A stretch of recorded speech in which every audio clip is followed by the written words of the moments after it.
And there we go, we're live. So before we get started, I've added a gain filter to the webcam. So do let me know if the audio is better now, or if it's too loud, because I don't know if there's any clipping or anything going on. But yeah, so today I'm not going to do any sculpting today. I've got a list of notes to give to work on, but I say I'm not going to do any sculpting. Maybe we'll do some sculpting later, but currently I don't plan on it. Instead, I'm just going to block out the eyes today. I'm going to focus a little bit on I am clipping. One sec. Sorry, guys. Let me lower the gain on my.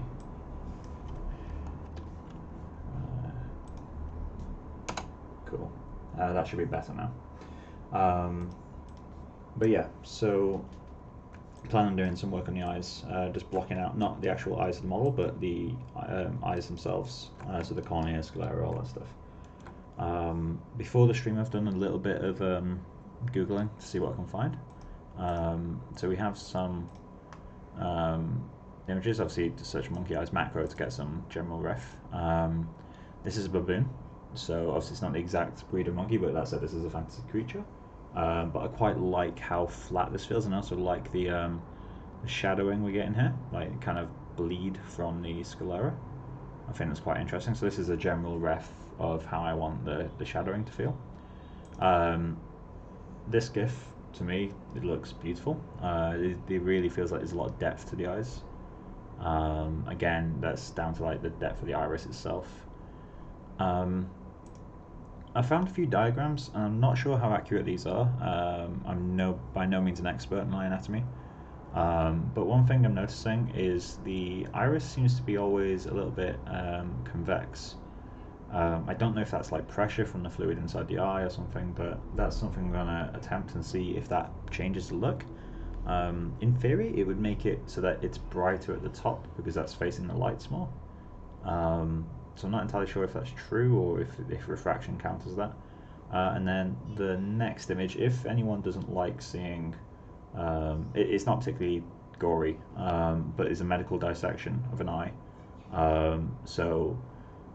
In 5 seconds I'm going to open it, so if you don't like seeing dissections, look away, although it's not that bad. Right, clicking on it now. So this is the eye of a monkey. I don't know which breed of monkey, I didn't like read through it properly. But this gives me kind of the shape and even the thickness of the eye, of the cornea as well. But interestingly, the convexity isn't really there for the iris. The lens is set there. I think that's the lens anyway. But yeah, the general shape of the eye I can get from this and the height of that. I don't think I'll model the actual thickness of it just because we're going to fill this with fluid, and obviously that counters it then. But yeah, so I'll close that just because it's not the nicest image to stare at. I also off stream, for some reason my references broke, so I had to rebuild the scene. So the model might have slightly changed scale. I don't think it did. I've measured it and it is pretty much the same. But I've now imported everything, so actually the save's a lot faster. I'm not entirely sure why the references broke. Like my reference scene files, like if I open this. So the one where I've imported everything is less than 200 megabytes, but the one where all the models are referenced is somehow bigger. So I don't know what really happened there. It doesn't really make much sense. But yeah, anyway, so I'm going to hide this model group like we've got. And I'm going to create, I'm not going to worry about scale yet because I'm not going to be doing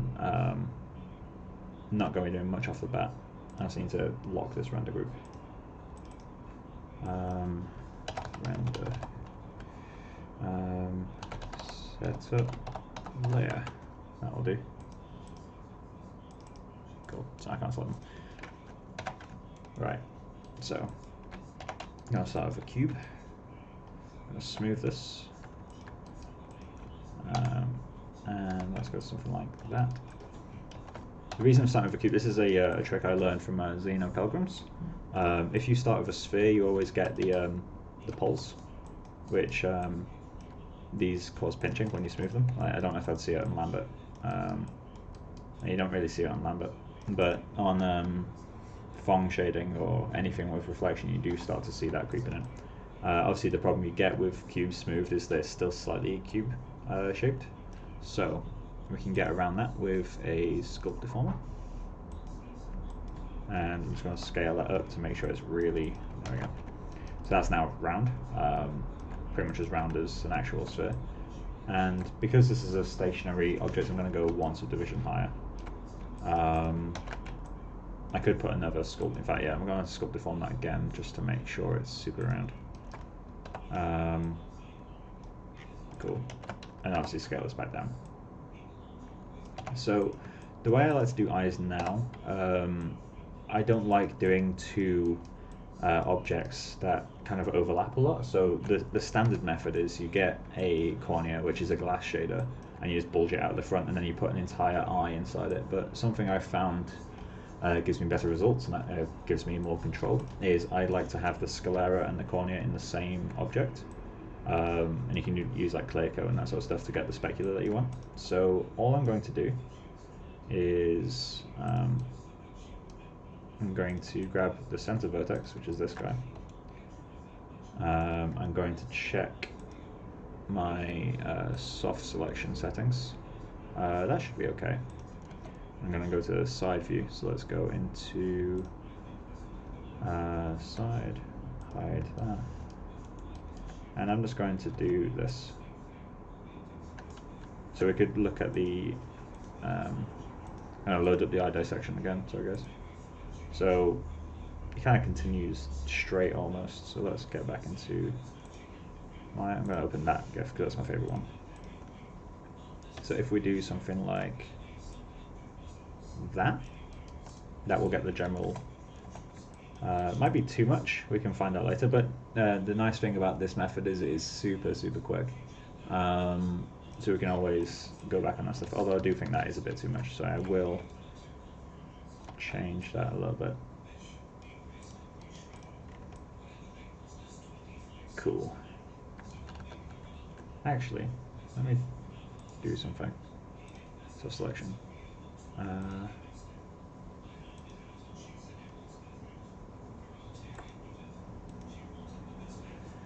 don't think this will work that well, but no, that does not work well. Will any of these work better? Probably not.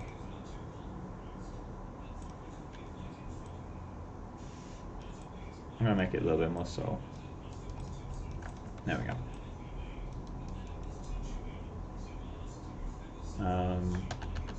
Although again, by the way, this isn't a tutorial, as you can tell by me going back and forth. Please don't think of this as a tutorial, it's really not. I've never done monkey eyes before. Granted, they're mostly the same, but obviously their iris, relative to how much of it you see from the outside, is huge. Most of their eye is iris, in terms of like what you see, like there's barely any sclera in there. So the kind of general shapes that I'm used to modeling aren't going to be the exact same. So something like that will work for now. And for this, I'm just going to project UVs from the front. So let's do mapping, planar map Z, and then let's open up the UVs. So panel, UV editor. Where are you? There you are. Cool. I'm going to cut it in the middle, which I think is this guy. Cut. Unfold this.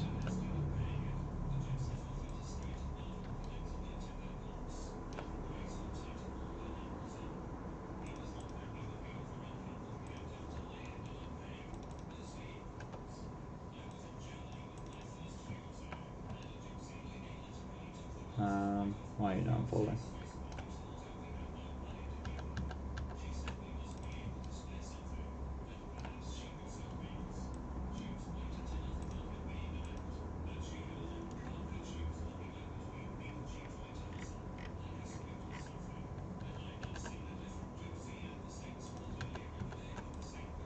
Okay, a bit weird that it's not unfolding, but okay.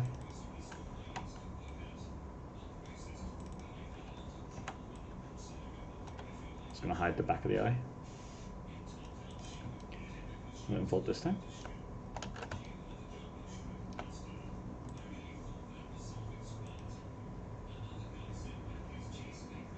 Process error. Oh, is this that bug I was having a while ago? for some reason my unfold 3D is broken, which is not really ideal. Let me go into the plugin manager.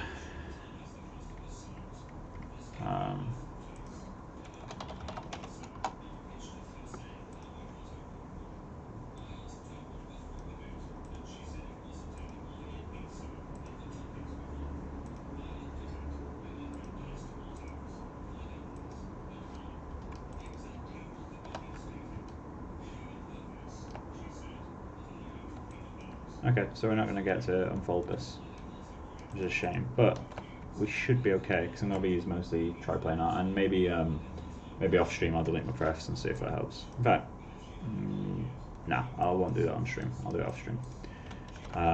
So we got a general iris setup. Not iris. We got a general setup in place. Let's rotate this. Cool.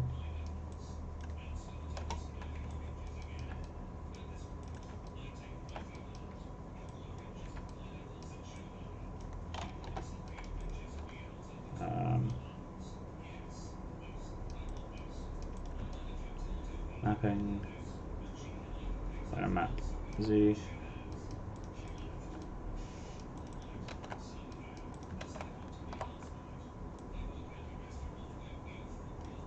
Use Blender? No.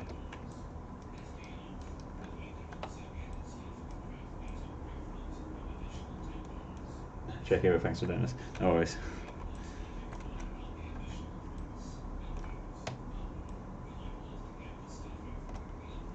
So let's get him. It's probably a bit too big. Let's do that. I will be adding my thickness. I just want to make sure that's about the right size first. Let's go into shading, X-ray.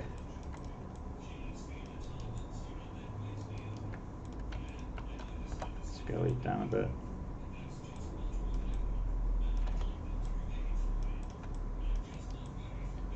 That feels better. Let's have a quick look at. So the eye will be about this big. So it's like 2/3 of the eye. I'm mostly approximating. That's actually a bit too small. There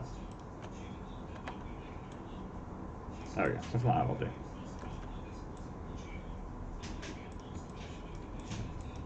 Cool. And then I'm just going to add some multi-cut. So I've got some polygons to play with. And I'll ignore, for now I'm going to ignore the thickness of it. I will though, I'm going to try deforming this guy to get the convexity. So that's, yeah, it's convexity. So sculpt deformer.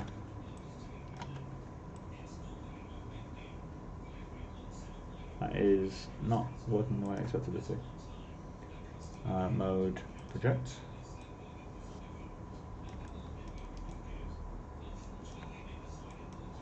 Drop off type, none.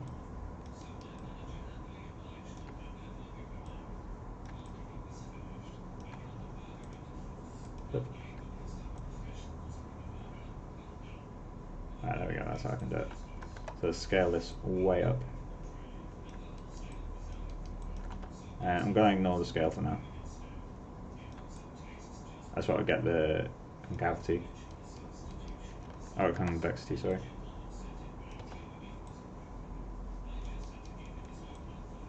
I can turn off X-ray now.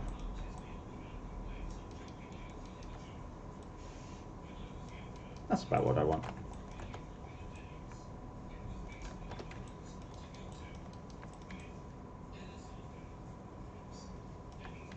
Cool. So now let's give it a quick thickness, extrude. I'm going to extrude it inwards and then just reverse the normals.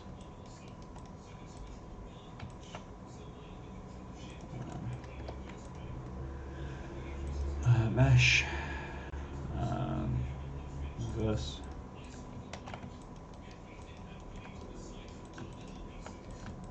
So what I'm about to do isn't accurate necessarily, but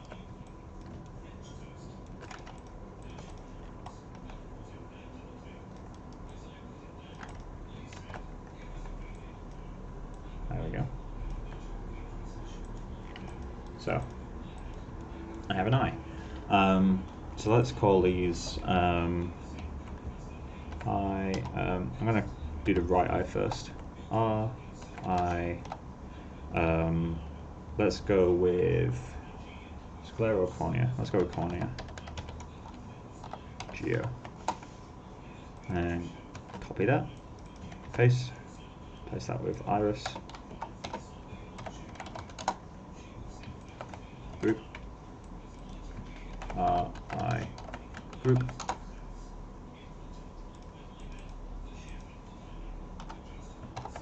And then group that. I, group. Cool. So let's assign a material, and now we can actually hide this guy. So let's replace that with. We don't want to use a render cam. Let's just do that, and let's show the render layer. So I'm going to assign new material. I'm going to go with a pixel surface. I'm going to rename this to eye cornea matte, and then the inner eye I'm going to assign a material, and I'm going to call that one eye iris.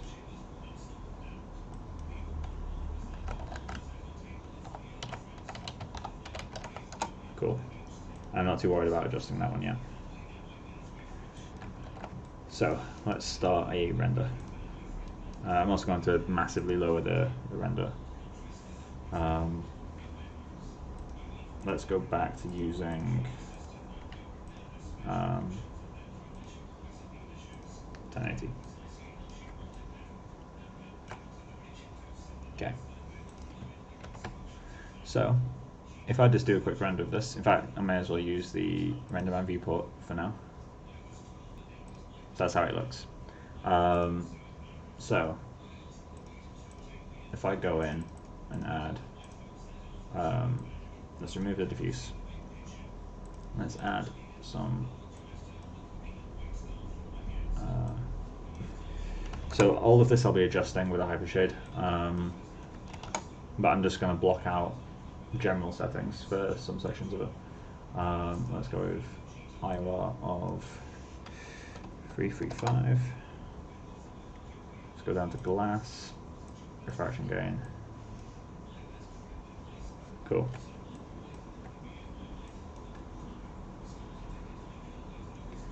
Advanced.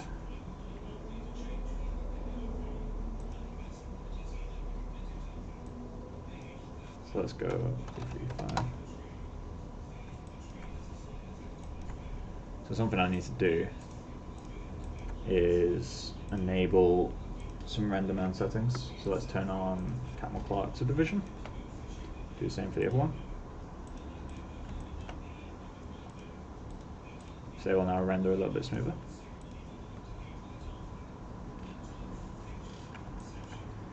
Cool. Iris is going to be way too big, but that's fine. I'll have to pull that back in.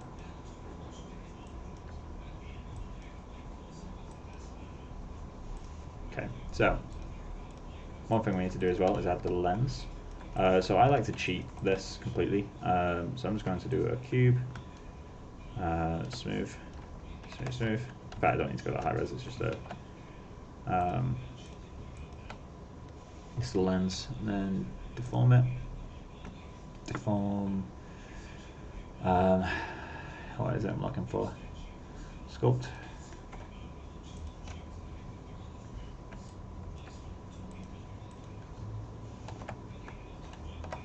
Scale it down.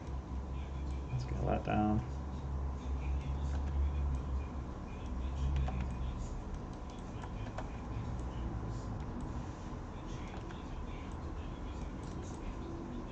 Cool. And then Let's just go in, copy that, replace that with lens, drag you in, and for this I'm just going to create a flat black shader. So new, BXDF, let's go with surface. I could use the diffuse shader for this, but I'd rather not. Lens, matte. Okay, so now when we render, we'll have a black pupil. Cool. So we need to start actually doing this properly now. So what am I going to do? I am going to get the hypershade on this side. Panels, hypershade. Get rid of you because I don't need you. Get rid of you because I don't need you. Get rid of you. Get rid of you. Get rid of you. And graph this guy.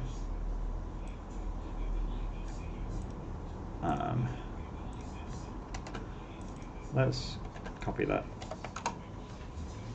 Cool. So I'm going to start. Well, I should probably check the settings. I don't know if viewport is in this. I could just start an IPR and put it right there, but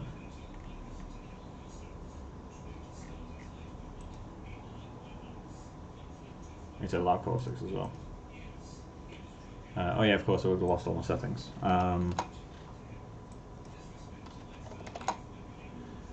So IPR can go a lot.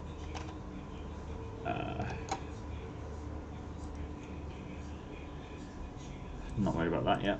Not worried about that yet. Let's increase the ray depth. Let's not go to there actually, let's go that a little bit lower. So I'm pretty sure diffuse depth is caustics, or caustics come under diffuse depth. I'm not 100% sure on that, but I'm pretty sure it does. So let me start I'm going to start an actual IPR. So RenderMan, IPR. I'm just going to drag him.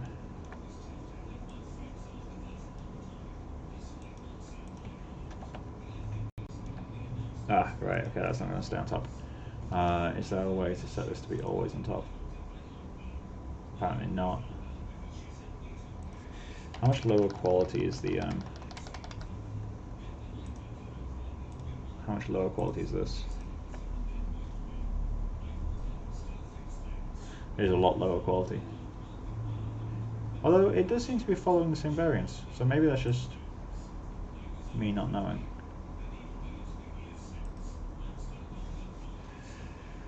Let's turn off this because we're just wasting space. Okay, and I'm just going to save with that. If anyone has any questions while I go, feel free to ask. I can't guarantee that I'll know the answer, just because, again, I'm no expert on this stuff. But let's go in. So I'm going to create a ramp. Ramp texture. And for now, I'm going to plug this into refraction. So let's just, where is refraction? Refraction gain. So I'm going to plug that into U. And I'm going to set this to be a circular ramp. And I'm going to do the opposite of that.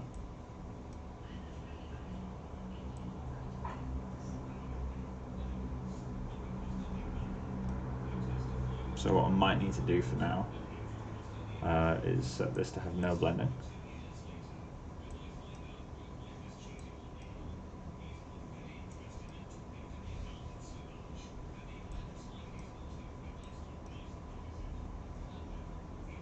Add this guy here, that's the linear. Just like that. So if I solo this, this is basically a mask to say, okay, where is our cornea? If I view this from the side, I wanted to mask it to be pretty much where the bulge is. This is maybe a little bit, let me go exponential, no, exponential down. or smooth. Don't want either of those. So I'm going to rename this to ISO Cornea. And we're going to use this to drive a lot of stuff. I'm also going to create a reverse. I could do a pixar invert, just to use more pixar nodes. Pixar invert, drag the color into this. And I'm going to rename this one to ISO Scalera. Oh, how do you spell Scalera? It's been a while.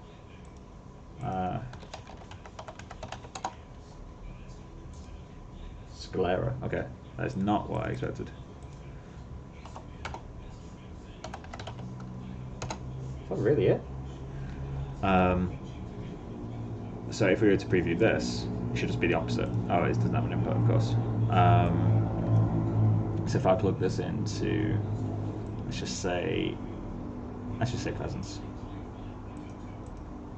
So there we go. So that's it's just inverting it, and that's our Scalera mask. We probably won't use this that much, but it's there. So I just need to make sure my presence is still set pretty high. Let me just quickly check something. So let's go down to, I just need to double check my presence, make sure I didn't accidentally set that. Nah, cool. Weird how presence isn't working. Oh, it's cached. Okay, that makes sense. Okay, so fin. I don't really want that, do I? So what fin is going to do is, because this outer object is modeled as a solid object, it's treated as if it's a solid mass of geometry. So if you had a glass ball and it's really weighty, that's because there's glass, not just the surface, but the whole thing is full of glass. That's the default behavior for solid objects. So because this has an IOR of 1.335, which is the same as water, it's basically a solid ball of water. If I turn on fin, it's now just a thin sheet of water. It's hollow in the middle. There are places for that. Generally, I don't like it because it means that your refractive index has less of an effect on the iris. And I don't really like that personally. So I'm going to turn this back on.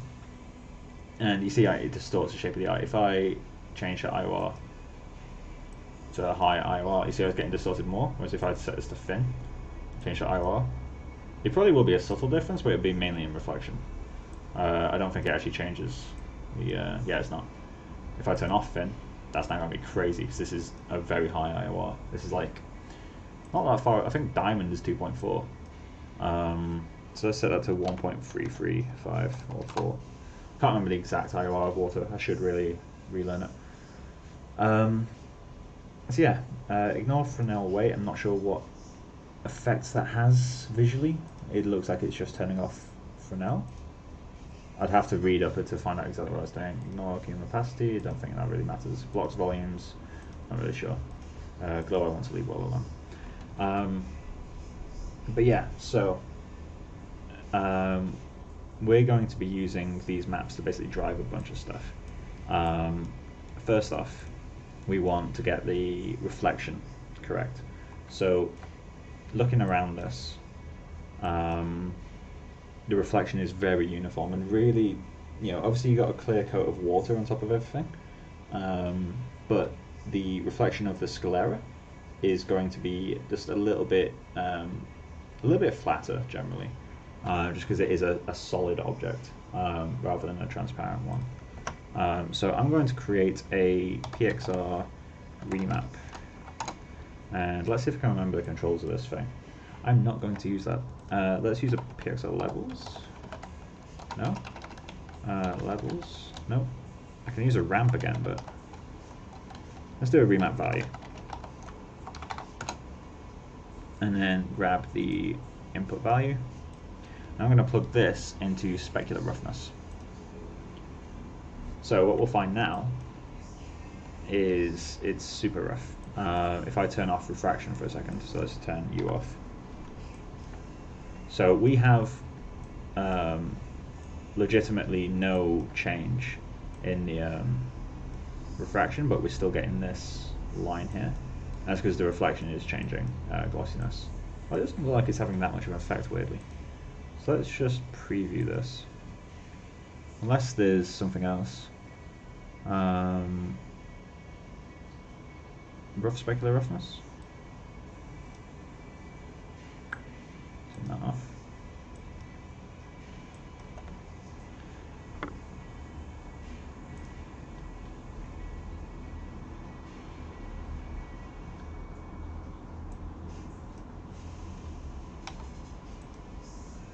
This should be having a much bigger effect, ideally. Let's try sliding this. Okay, so it is having an effect, it's just not having the effect I expected it to.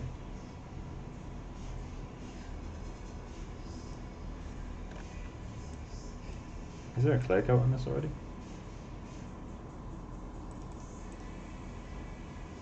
Oh no, it's being, have I missed something? Pretty sure I haven't. Okay, GGX. No. That's super weird.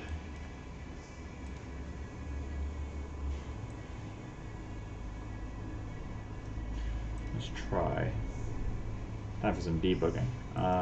Let's try setting this to a bright color.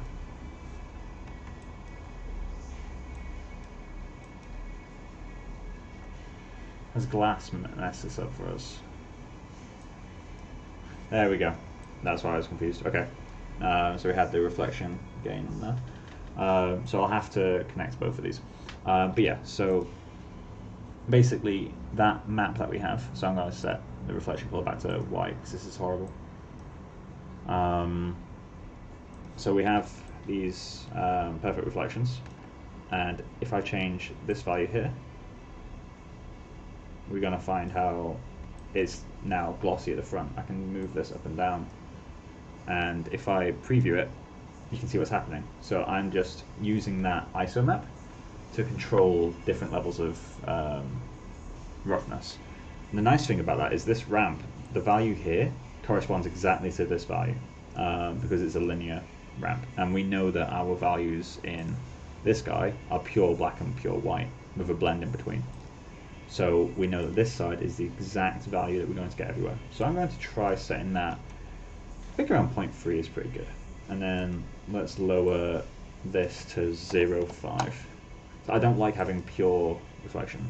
And what that's going to do is make it so it's not that rough at the iris itself or in the cornea, but it's a lot rougher on the sclera. And that gives us this effect. And we will be adding a clear coat on top of this, and we can play about with it a bit more. But this is, obviously we don't want it to be too crazy. So we got something like that. I'm just going to put that back to what it was, nice round number. So let's plug this back into refraction gain, and I'm going to plug it into refraction gain as well. Okay, so now what we're getting is that reflection and refraction that we had earlier are both being controlled by this. So everything, this reflection gain here is just like a secondary, my understanding of it anyway, is just reflections from like internal reflections, basically like refracted reflections. So I want, I don't want the sclera to have that reflection. So if I turn this off, we're going to find it's going to act like a clear coat on everything, I believe. Yeah, it is. We don't necessarily want that. I want the clear coat to be its own unique thing that I have control over. So I'm going to put that in there. So we get this. And you can see already that because of the setup, we have like drop shadows on the eye, which is incredibly helpful. If I was to really sharpen up this light, we'd probably get a little bit of caustics as well. But at the moment, I'm not too bothered about doing that. So one thing where we need to consider is, this is the concept, right?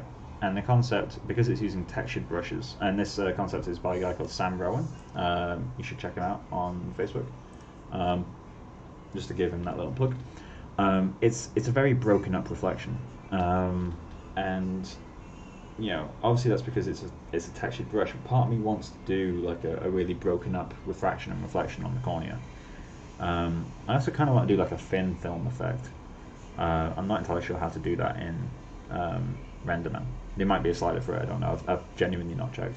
But this is something that I'm kind of considering playing about with. But yeah, so we have our refraction index set to 1.335 here, although we can change it for just the refraction. I also need to find out what this does. If negative, it would be set to glass IOR. Okay, that's kind of interesting. What if I set this to 0? I'm genuinely curious as to what this does. I don't know if it strengthens caustics or not. Getting something there. That's still there as well. Weird. But yeah, so let's play that with this. This is just the refraction roughness, which because of the reflection gain here, that will affect that as well. So that can really do the clouding effect that I wanted earlier. But I want that to be pretty low. I don't want it to be perfectly sharp, because that to me just feels horrible. It's way too sharp. Like, I don't want to see perfect edges. Granted, I do need to add displacement and subsurface and all that stuff, but let's not bother with that for now. But again, I just want to clarify, because I'm slowly picking up more views here. I'm not an expert on RenderMan. I'm pretty new to it on the grand scale of things. I've only done a few renders with it, 2 characters so far. So I don't necessarily know exactly how all this is working. Well, let's go into iridescence. Let's try turning this up. What about you? So I don't want that. Physical. I feel like it'd be quite interesting to add like a thin film effect. So set this to 1. This could be quite interesting to get that painterly look again. It doesn't necessarily have that in the renders, but there is like a slight coloration to it. And that could be the environment, but to me it doesn't feel like just environment. It's a kind of artifact of textured brushes. So I do want to add a very slight, obviously this isn't slight yet, but I want to learn what these do first. So what does roughness do to this? Okay, so that is just a roughness.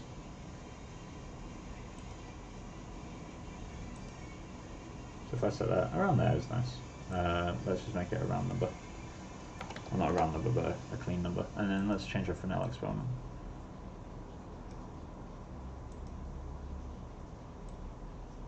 Okay, so that's just blending between those two. So is that you there, you there?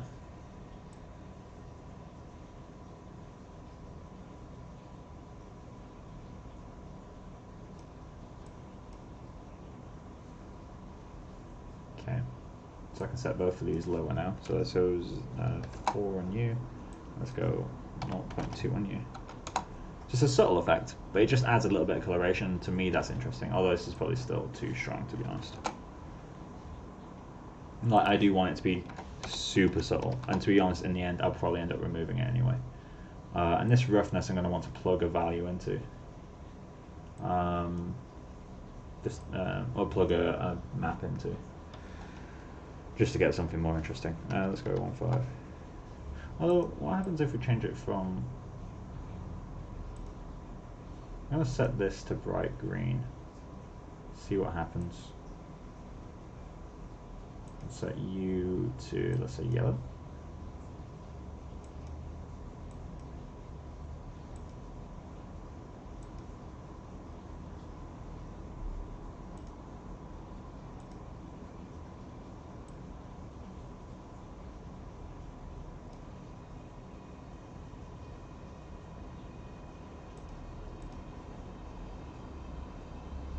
Curious as to how this gets its values. It's going to be the thickness, isn't it? Double-sided. How do you work? No. Let's go with 200. Yeah, that's where it's coming from. If I go to 1600, it's double what it was. That's cool. What if I add another 800 to that, so 2,400? So it's just repeating it more or less, right? That's what it seems to be doing. Let's add a 0 and see what it does. Yeah, so it's just repeating it more or less. Let's save that to the default, 800. It's such a weird value for it to be a standard. That looks horrible. Okay, let's go to 800.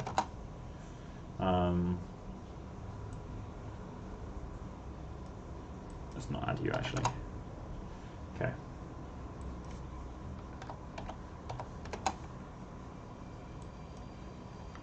Let's go with 0.08. It's a double. Cool. Something like that. So that's kind of interesting.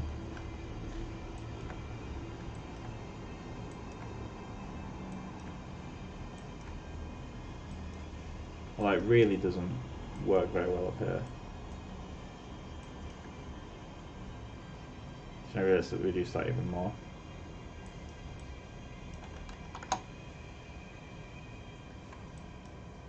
That's a bit more like it. It's only adding a very subtle color tint, but that's all I want. Okay, and then let's add. Let's not add that yet. So let's figure out the eye color. For now, I'm just going to get the iris. Cool, that's that. And I'm going to lock this. And I'm just going to plug in a value for now.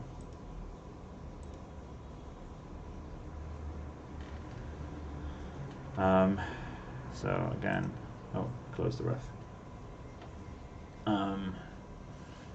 Where will you be?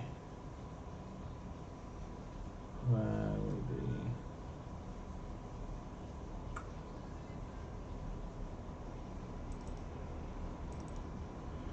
Okay, so we're going to need a texture for this, obviously. It's darker at the top, but that's more of a lighting thing. So it's kind of a grayish orange thing. So let's go around you.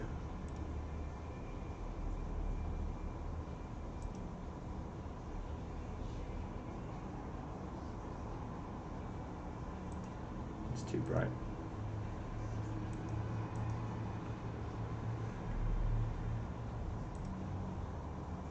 Okay, and let's turn on reflection on the eye. This is on the actual iris itself. I'm going to set this to like a color.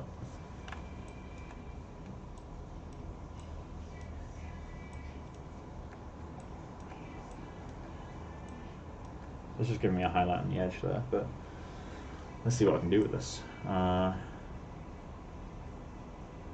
This is not physically accurate, by the way. This is not how eye shading works. I'm just trying to fake something that looks good.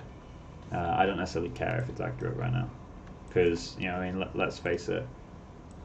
This guy is not realistic. He's cool. He's not realistic. Also, it looks like he's got a thin film on the skin. The more that I look at it, the more that I look at it. I'm not going to do that in the shader, but it could be kind of cool.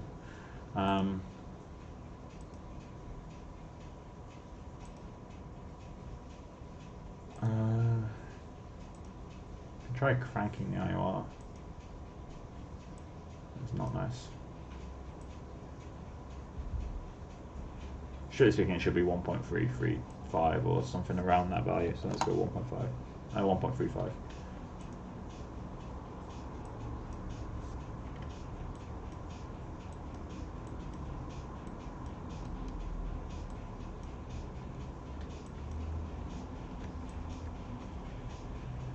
Okay, so now what we want to do. Hey Michael, are we grooming today? No, I'm not going to be grooming for a while on this project. Probably at least a week, 2 weeks, because I've got a lot of texturing and all that stuff to do first. Sadly, won't be grooming. We will eventually though. Just have to be patient on that. But yeah, so we got something like this. It's kind of cool. Let's get the reference back up. So we need to get like this crazy stuff going on. I'm going to remove you for now. I'm going to replace you with a ramp. It's kind of interesting. It's not what I want, but it's kind of interesting. Let's graph you.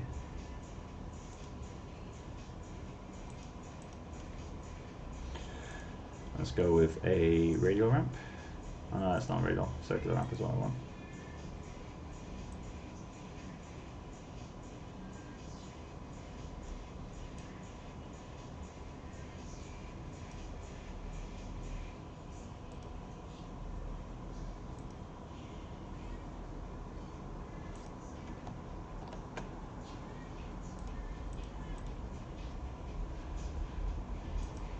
Why are you not working?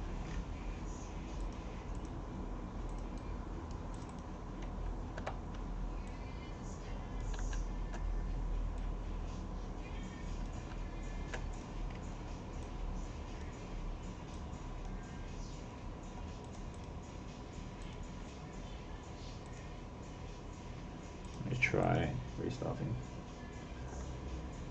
Thanks, man.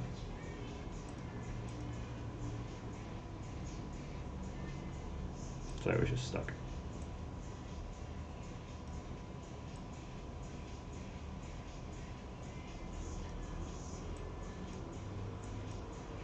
Right, so it was just round, okay. So that's the edge of the eye. So let's, for now, mimic this sort of colour. So I'm just going to drag this onto the other screen for a second, just so I can pick colours.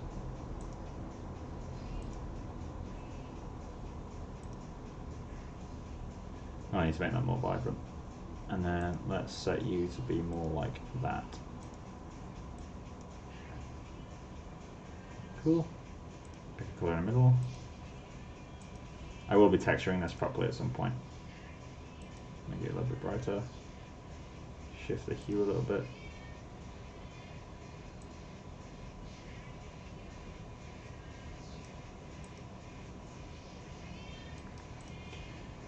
Cool, that'll do for now. So let's get the outliner back open. So that's something. So the sclera itself, we're going to get, so we're going to get diffuse, and we're going to multiply it by this. The reason we're going to multiply it is because we don't want diffuse on the cornea itself. That would not be correct. There probably is like a small component, but really nothing major. I'm clicking everywhere right now. So it's not something I'm too worried about doing. Let's try adding that reflection back on now, actually. I'm going to plug you into reflection. Edge color.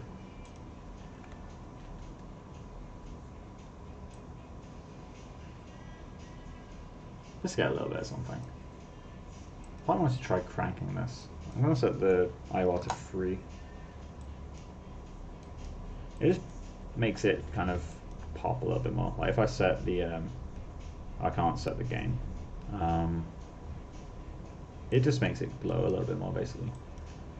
But yeah, so let's go into, let's create a color. So I'm going to do a Pt.4 Voronise.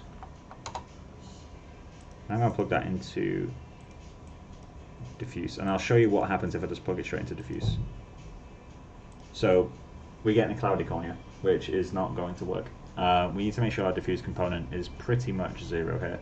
So I could plug this into diffuse gain, which might be the better way to do it. So if I plug this into diffuse gain, there you go. The other option I could have gone for is I could multiply this. So if I create a multiply, divide, and just delete this for a second. So now if I was to plug that in there and that in there, it does the same effect. That's generally how I like to do it. It's not necessarily a better technique. I prefer to think in the way Photoshop layers are. To me, it just makes more sense to do things that way. But yeah, just so you're aware, you can just go in and plug a channel into diffuse gain. But I just prefer to do a diffuse alt. I just prefer to do it like that. So let me just lay all these out as well. I hate the layout tool. Okay, so let's resize these to 2. You can be full size. You can be you, and you can all be size 1. In fact, all of them can be size 1 for now. I just find that easier to kind of find. But then these should be size 2. Cool. Generally speaking, I like to have operations single size, and I like to have new textures that are generated being double size, just so I can see them more quickly. I don't know why it does that, but yeah, so we got this guy. So let's play about with this Rowan, shall we? Turn on Turbulent. I really like Turbulent. Turbulent is very good at getting organic stuff. I'm also going to open my reference on the other screen. So this is kind of a reference I've got, although I should probably find... so I'll close the UV kit in that other screen and save as well on that. In fact, let's turn off the renderer and save a version. Renderer.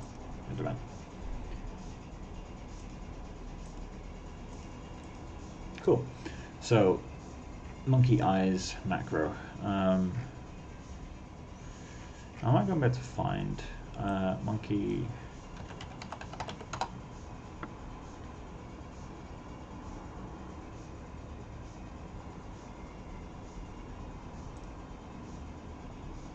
It's really dark. But it will be a pattern to it. It's not going to be as simple as just having it black. It's just a case of finding out what that pattern is.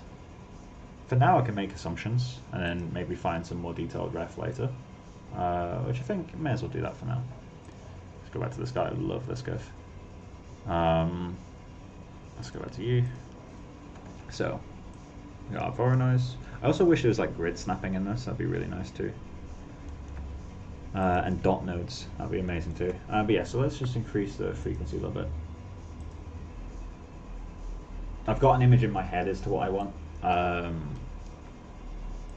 We are going to have to combine a few different things, but yeah, let's create you. And then can I do a Pixar ramp? Let's see what Pixar ramp does.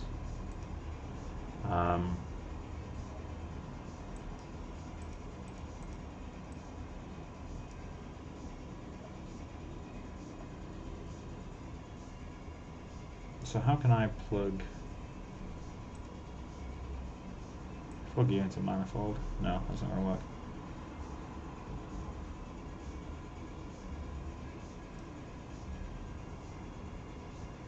So I don't know if this will work. I have literally no idea. This might crash.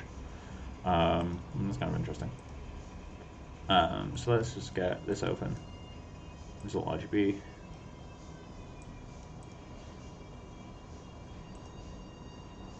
So, oh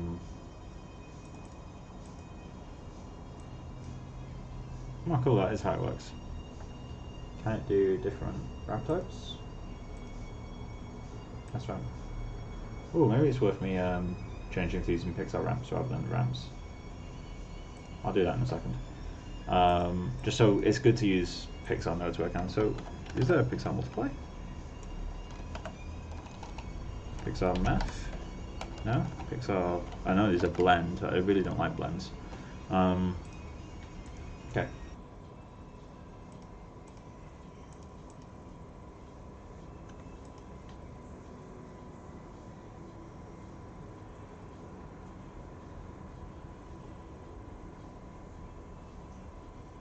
Right, I think we're back now. That was nuts. Pixar math? No? Pixar... I know these are blends, but I really don't like blends. Okay, yeah, so the video just cuts. Right, so... let me... Okay, that's a bit of a nightmare. So we've lost everyone who was watching. But yeah, basically what just happened is I got a little bit further in the eye, and because of the 20-second delay, you guys didn't see where I got to. But it crashed, and it crashed very hard to the point of my entire computer locking up. Mouse wouldn't move, nothing would happen. So it wasn't ideal, I'm going to be honest. Wasn't the best performance I've ever seen from Maya. We've slowly got people coming back now, which is nice. I'm going to turn you off because I don't trust you anymore. Yeah, so people are arriving again now. So yeah, massive Maya crash to the point of having to restart my computer. No, it wasn't you. My entire computer, I needed to turn it off at the power switch, like by holding it and forcing it to die, because nothing would revive it. Absolutely nothing was working. So I no longer trust. You guys didn't see where it got to because of the 20-second delay. But basically, I tried to change this color right here while I was active rendering. I don't think, to be honest, that would be the issue. So I'm going to change this while it's not rendering, though. So let's pick. Come on. Let's add some saturation. Lower the color a lot. And then let's try rendering that. I also need to kill my background apps again. Quit app. And then let's kill Flux. Until summarize. Cool. I don't know if that affects the stream or if it's just a local display thing. I imagine it would affect the stream. But yeah, so let's try rendering again. Render man.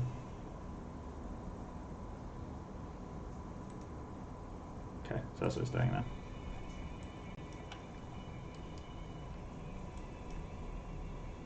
I feel like we should add it in bump as well. If this crashes, then I know what to blame. So let's increase that a little bit.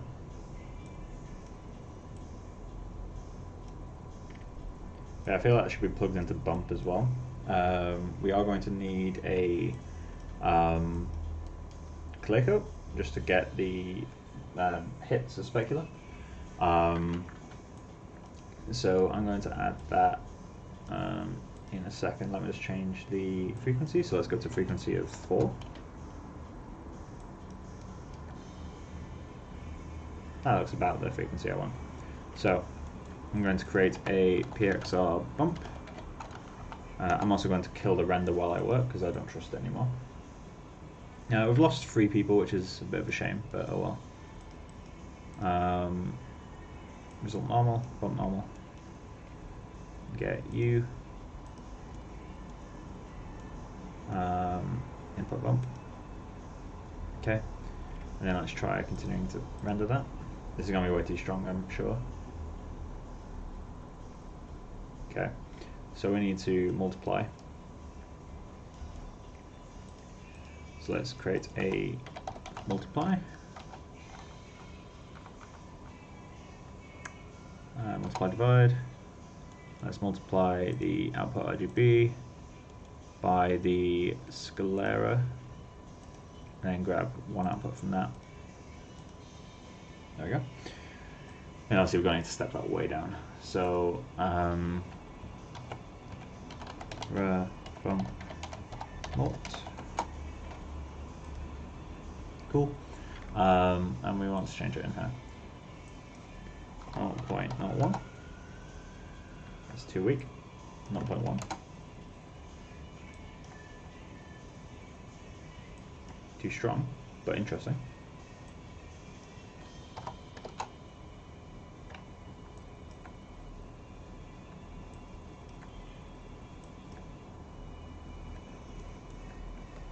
I will need to add a large noise going over the top of this as well. Just to kind of add some variation.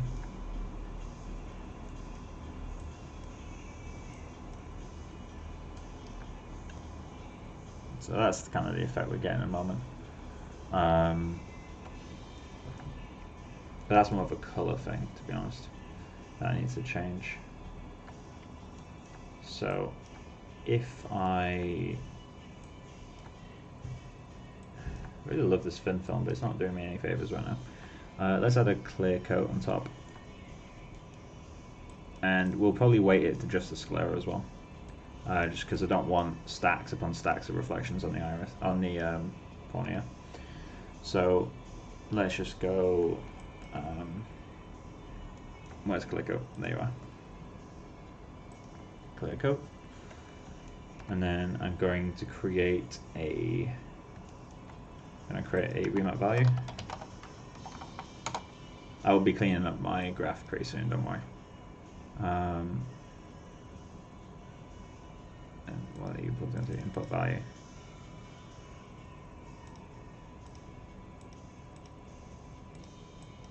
Cool. And then where's clear coat? Might have to just plug this in. Let's color render for a second. Plug you in to clear coat edge color. Physical.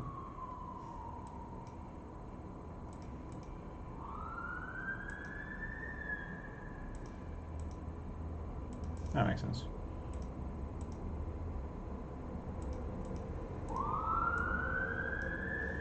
Cool. So let's just render that. I don't know if the normals will affect it or.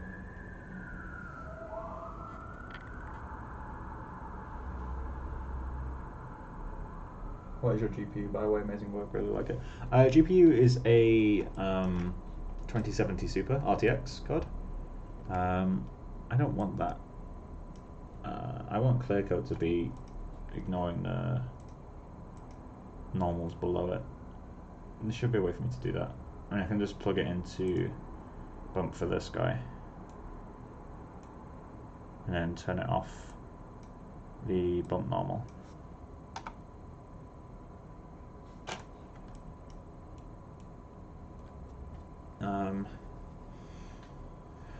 Although I could add it in both. Okay, so this is where we start getting a bit gross. If I create a pixel bump and plug in the exact same map, not scale, well, not an input bump, and now attach that to bump normal, or clear coat bump. So what this is going to do is, this means that my clear coat is getting a different amount of bump from the actual layers below it, and that can be helpful. And the reason that can be helpful is because a clear coat, I mean, what I'm using it for on the iris, on the sclera, is like a kind of a water layer. So if I have this layer be less affected, so if I go into it, is there a way to control it in here? There isn't. That's a shame. But if I have this be like half the strength, so that's 0.5, so let's go 0.05. So this is now identical. This is as if I plugged the first bump into bump normal, and this is the result it gives. So I'm getting bright highlights on my clear coat. If I reduce this, so let's say 1, the clear coat now has a lower effect on the bump, so it's kind of like smoothing out the layers between. This is too little, but you kind of get the idea. It's like, it feels like it's filling now. So if I add more, in fact, let's put it all the way up to the same value. So it feels like it's like matching it, right? Like all the cuts are super deep. It feels like it's the same normals. If I set this to 2.5. Those clear coat reflections are now traveling more smoothly over it. You see that? It looks like it's less affected. It would be better if I had a blur, but I don't know if there is a blur node. No, there isn't. But that's one way of doing it, is having it be just less affected. Growth setup, yeah, kind of. And to be fair, I'll probably ditch it for a little while.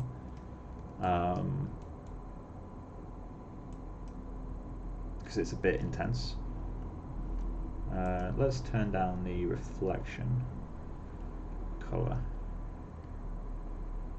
So where is edge color? Is that going to affect the eye as well? It is going to affect the eye as well. So for now, just to simplify things, I'm going to plug that into bump normal. And I can come back to it later.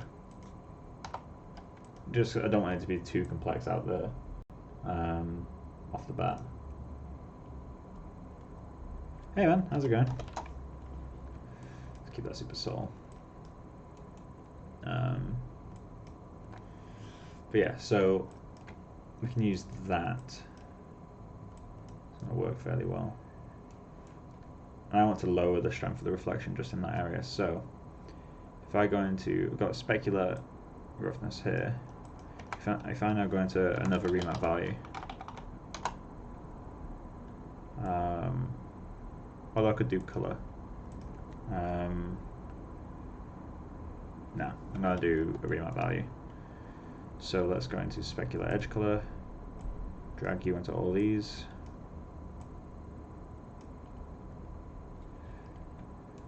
Then connect you to, let's go with that. Cool. So I just want this to be inverted. In fact, actually, in that case, I may as well use the isocornea.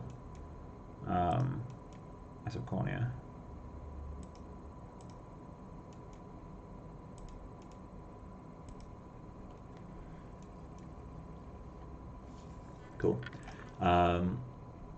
So this will now make it so I don't have any reflections on the base layer. So I can increase that now. Get some more reflections on the sclera without the clear coat. Which might be what I want, might not be what I want.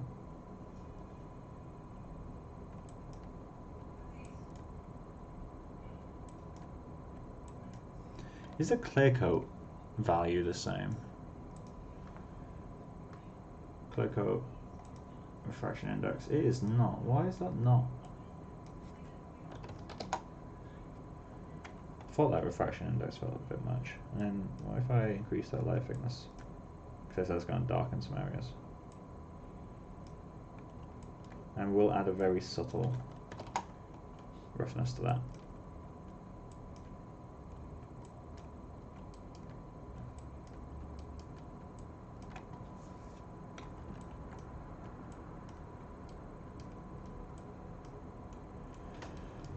Right, so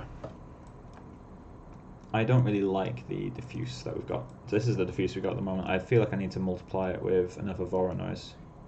So I'm going to create a Pt.4 Voronoi, and I'm going to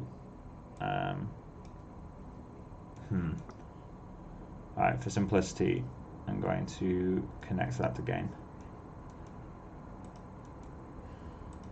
Then that means I can just use this.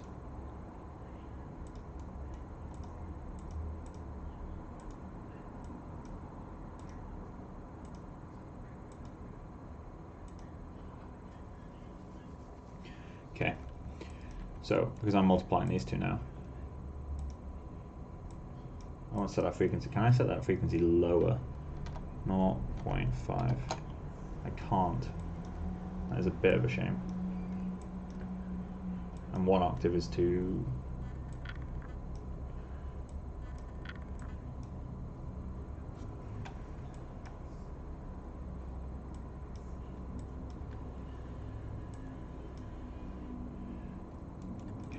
Okay, if I do a PXR manifold 3D,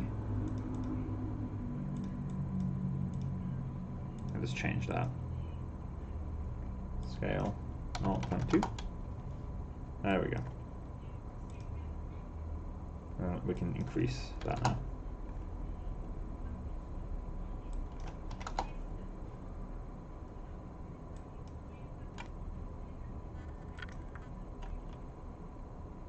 I feel like I need this to be more extreme.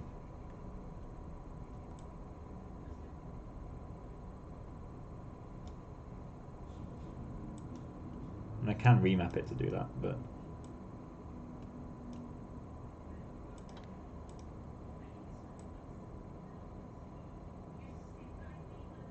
that could be interesting.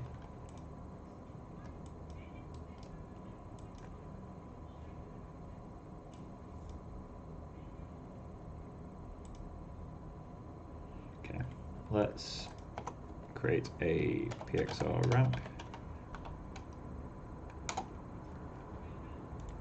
Connect you to spline map. connect you to there, kill this before it crashes, and then I'm going to set this guy to be black.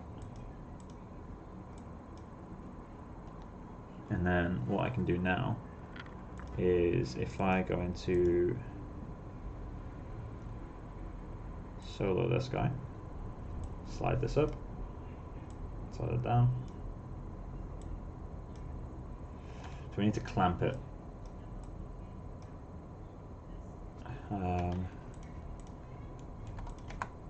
Pixar clamp.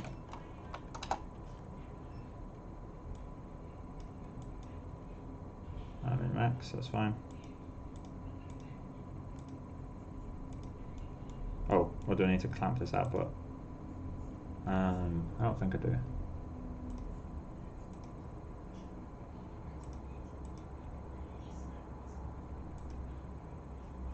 That's not clamping. Why are you not clamping?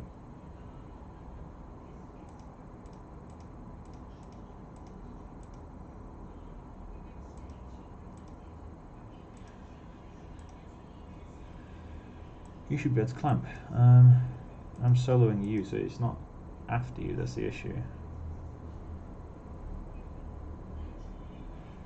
Okay. Let's kill that then.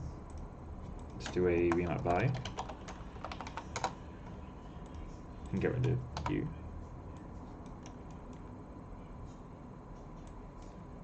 What can I do HSV?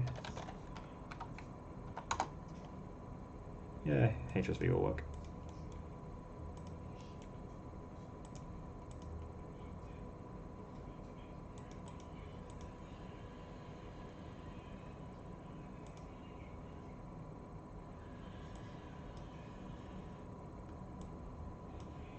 Yes, it's just a Pixar ramp being really picky.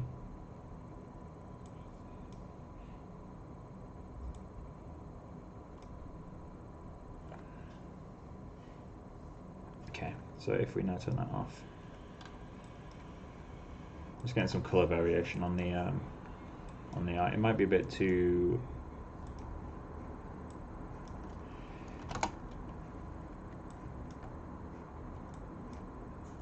Just getting a bit of color variation on there now. So now if we preview, this is our result diffuse. Still feels too big to me. Let me just set this to 2 octaves.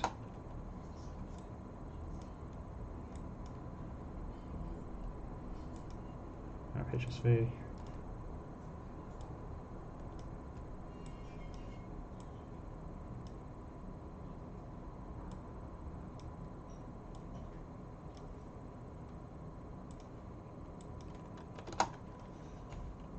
This might be a bit strong.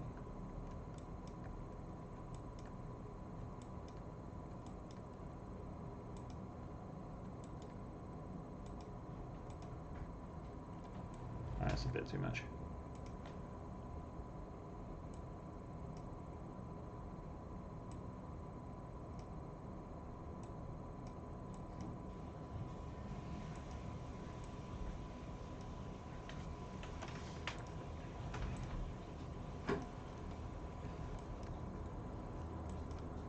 That'll do. So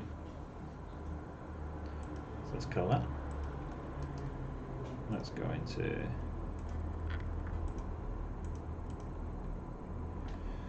this little white membrane around it. Will be quite interesting to get.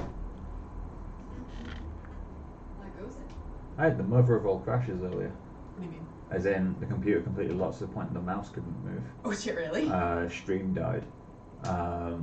Luckily, because of the way streaming is, like I was able just to literally relaunch OBS and it would continue the stream. That's pretty good. But when you're watching the YouTube stream, it just suddenly cuts ahead 10 minutes.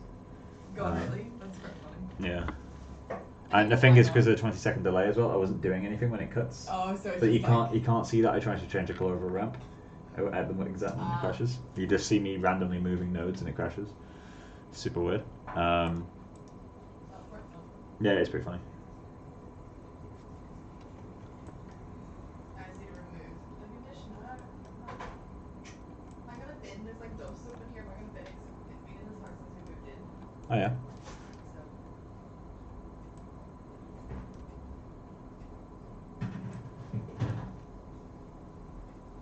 So this is a bad sign. This means we're seeing behind the iris. So How goes it though? it's going all right. Not perfect, not bad. Just all right. Just alright. All right, all right.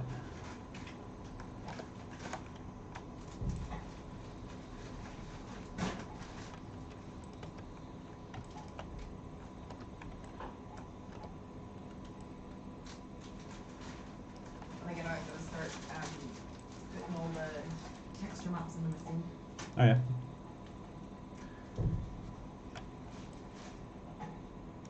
There we go. We are still seeing behind it though. Why is that? I'm probably gonna step till about midnight. That's fine. Why are we able to see behind the eye at this angle?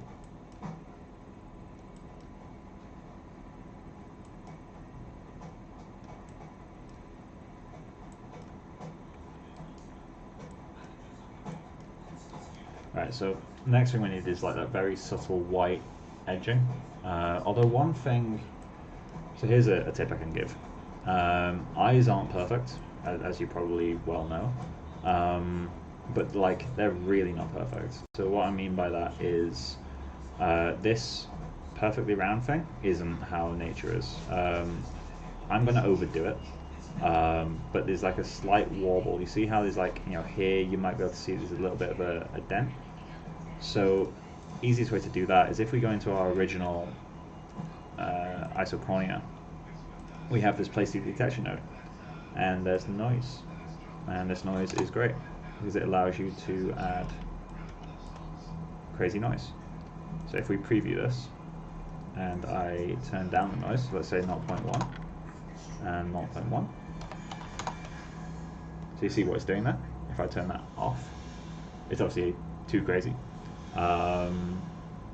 but this is super powerful for us because it means we can distort the edges of the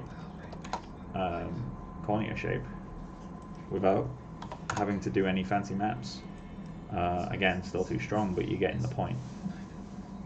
I don't know how we can change the noise frequency, to be honest. But adding this will just give like an extra little bit of life. So it's not perfect anymore. It's got these little dents and all that sort of stuff. I do wish I knew how to change the actual frequency of that. I think it's based on a repeat UV. Obviously we can't really change that because we're using a circular ramp. Maybe one of you guys will know. But I could always, oh, it's fast, that'll help. That's something we can use, and that'll just bend things a bit. Another thing we need to do as well is we've got a perfect surface for the eye, so we need to add some displacement that really breaks it up a bit. I'm not going to add it to the iris, but I will add it to the sclera or cornea. First off though, that's not creating a new object, that's an operation. Oh, these I can delete.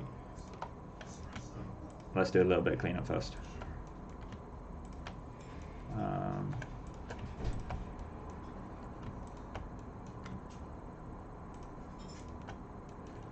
Cool, so all those to that. You are specular edge.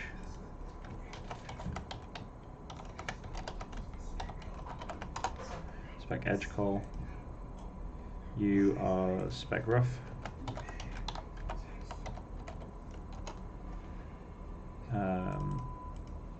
Spec roughness, I should put.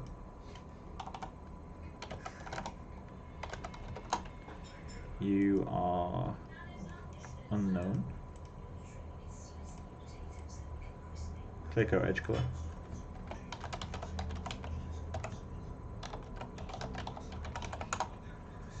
Pixel bump, you're simple enough. I will rename you though.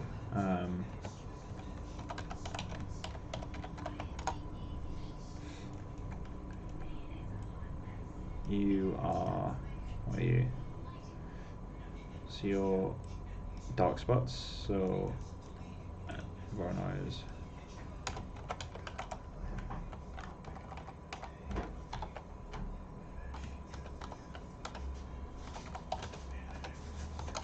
Dark spots, and then remap HSV, dark spots. And you are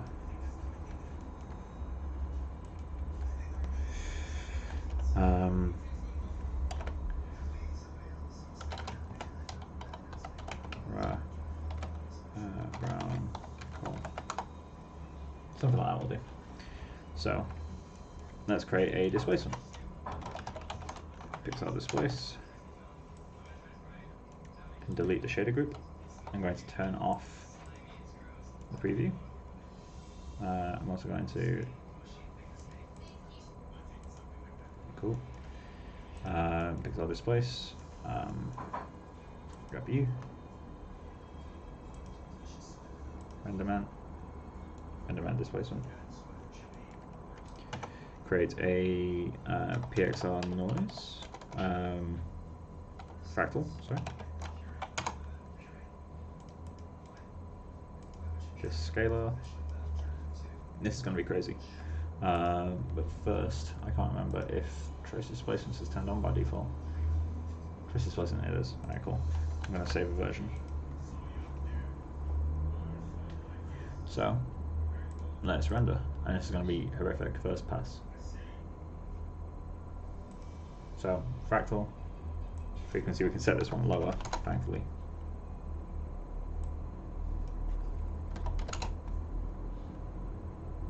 Oh, I can't say lower than that though. Love it. PXR manifold 3D.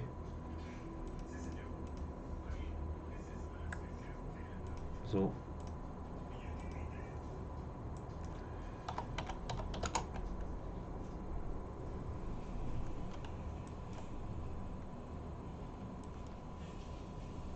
And that just breaks up. So if I set this gain to 0, you see how that's breaking up the surface? Obviously it's inflating it. We'll get to that in a second. But that adds quite a lot.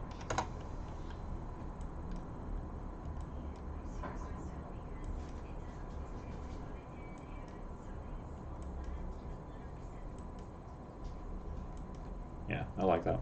So now let's kill the render. So it's inflating. That's the problem. To stop it inflating, we need to create a PXR remap. And it's quite an easy thing to do now.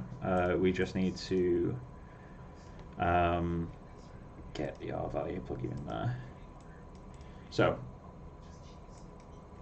if I set this to -1, it's now displacing equally inwards and outwards, but we've also doubled the range of displacement. So I've got two options here. I can either set this to -1 plus 1, or I can set it to -0.5 and plus 0.5. If I say it to -1 plus 1, I'm going to need to go into here and reduce the gain to 0.5. So that's what I'm going to do, because that's more readable to me.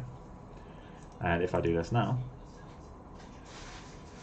and set the gain to, in fact, actually, it would be better to set the gain to 1 and set the remap.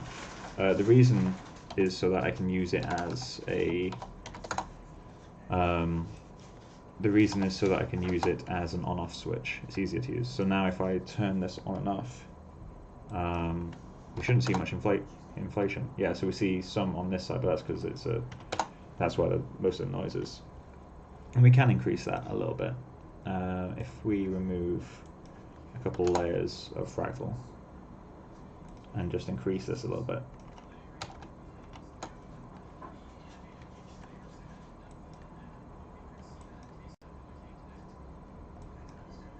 So that's way too strong. I do prefer it the way it was.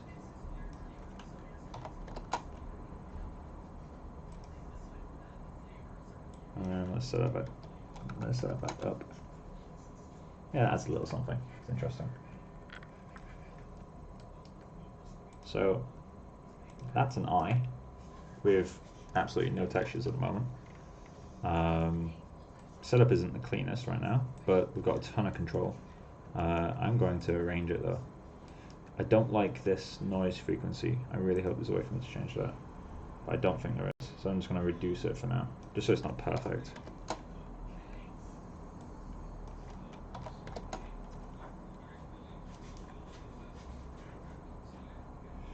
Maybe there's in the manifold 2D. Manifold 2D. Is there a noise in here? There is not, but I could plug a map into this,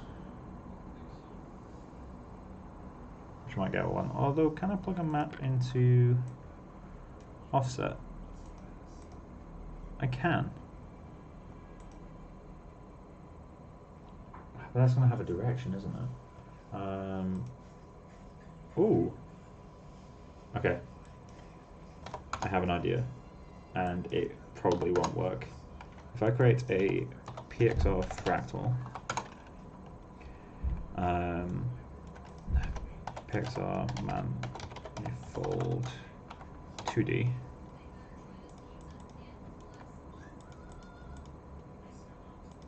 Result manifold. And then a P.4 remap. And then input RGB,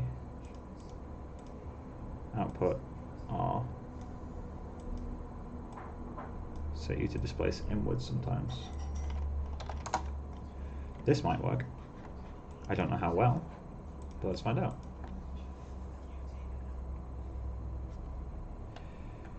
That's working. So now it's a case of setting the color scale.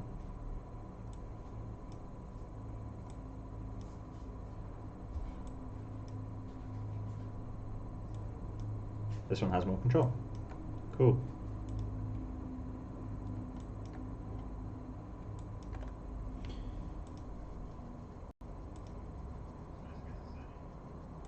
Kind of interesting how it gets that little... Let me try that.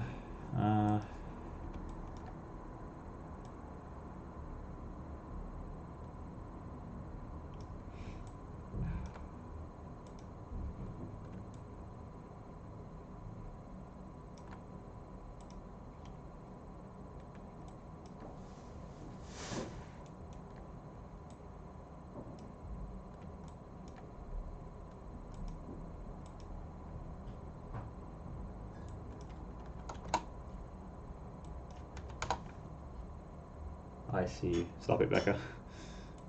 No. You're not funny. I'm fucking hilarious. I'm really funny. I'm not funny. Trust me, I'm funny. You're wrong.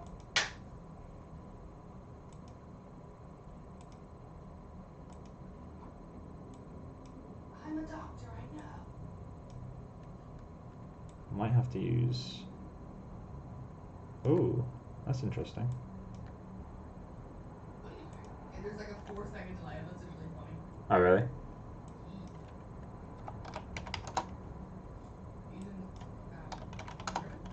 I'm creating my own UV noise.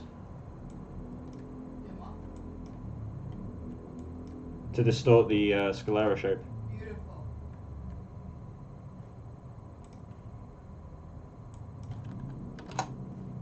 Perfect. It works, though. Does it though? Yeah, look. It looks like it's removed itself from the rest of the eye, Mike. No, but it's working, is the point. Oh. It's distorting the edge. So once I find the correct settings for this, it's a UV noise that I actually have control over. Like any other UV noise. Yeah, exactly. Like the UV noise is just on or off. You don't have a frequency control, whereas this, I'm creating my own frequency control. What? Rather than using the noise, Mm-hmm. I'm using a P.4 fractal, Right. remapped to a negative and a positive. Yeah, got that. Although it'd be better if I multiply this afterwards. And then I'm plugging that into offset UVs. Oh, that makes sense. Beautiful. Look at that header coming in. So now if I multiply that, it's getting a bit messy, but this multiplies now the... Yeah, but it gives me more control. That's cool. Yeah, it's actually pretty alright setup. I'm pretty happy with that. Proud. It's overly complex, but if I needed that control in production, I've now got it. So now I can set this to be whatever value I want. And that breaks up the perfect edge.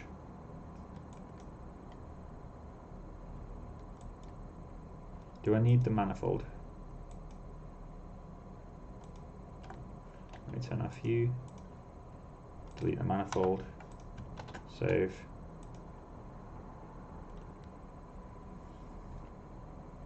Eight current viewers, that's cool. None of them are me. None of them are you, None of them. but you just commented. Yeah, but I quit out. Alright. No, I Rude. came up with one, so that's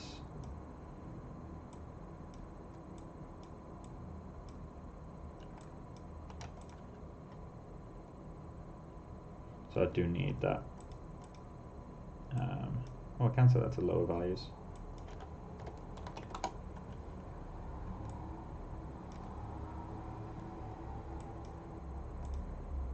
Set you to a higher value, say 1. I'm gonna sneeze again. Do it.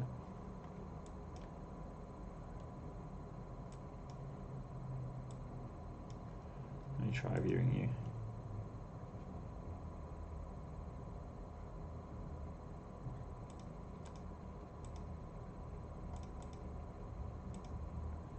If I set you to a higher value still.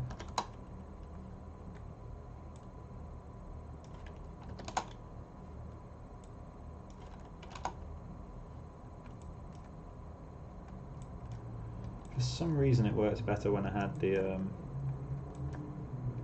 for some reason it worked a lot better when I had the manifold, and I don't understand why that is.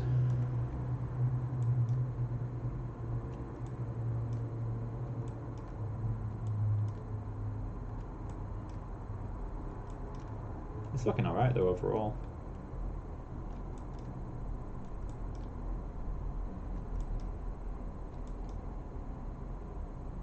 Do need to add that manifold back in though, so let's get frequency back to 1. PXR manifold. Let's go with a 3D this time.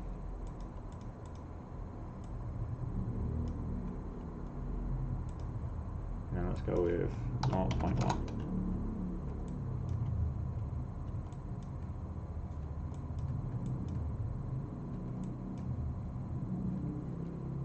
So now I just need to get the frequency of breakups right.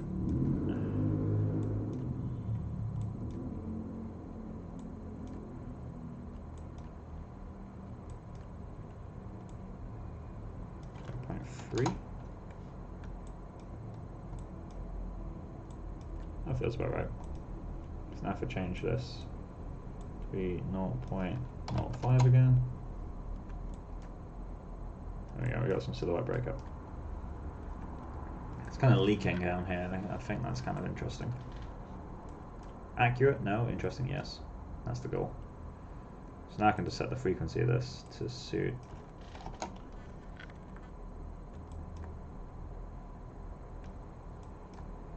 It just breaks at the edges a little bit. Let's go with 2.5. Ooh. That's cool.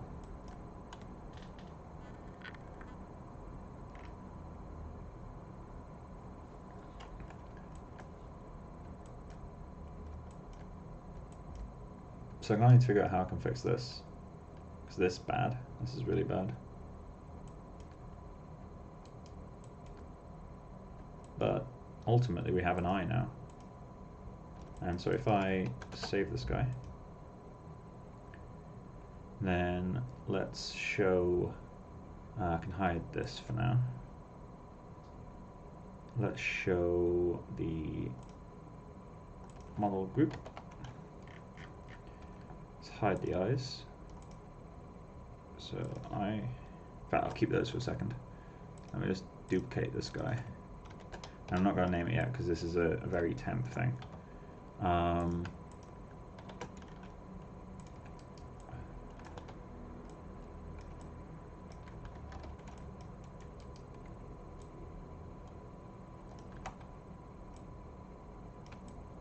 I'll be adding subsurface and stuff later as well.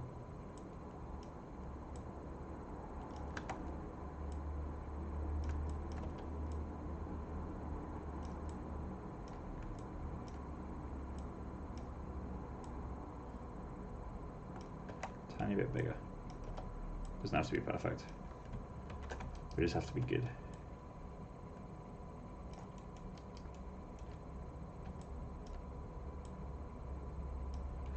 Cool. Hide those.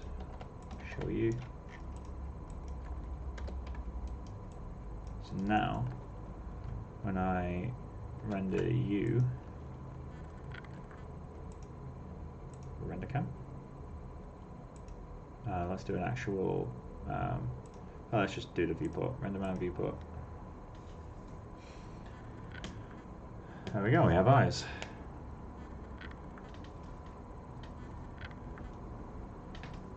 Pupils are too big, eyes are too far inset. But it's working.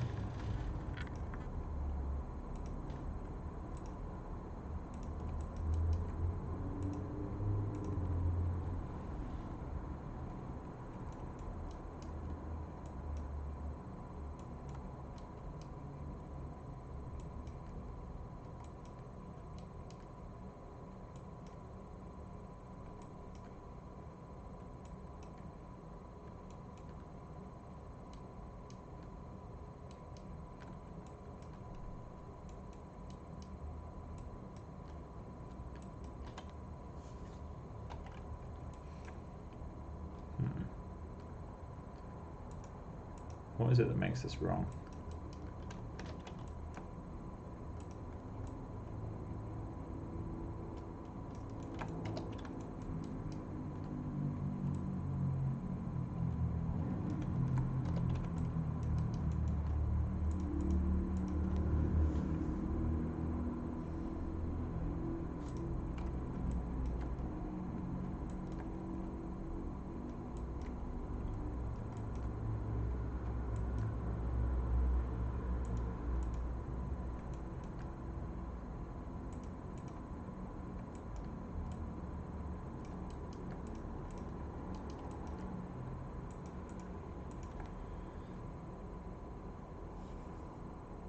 Now it looks better.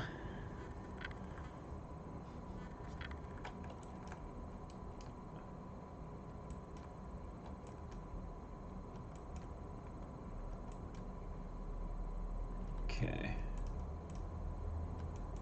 So now, what now? Let's get the reference up.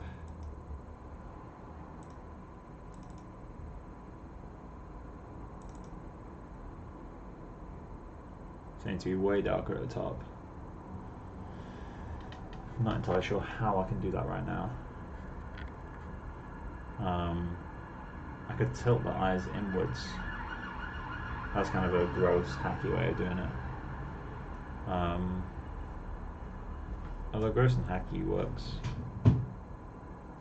Pupils are too small. As in these ones are smaller. So let's do that.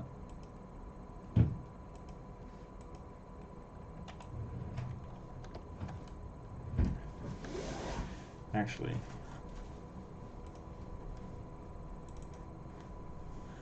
the iris fits. So the eyes are too big.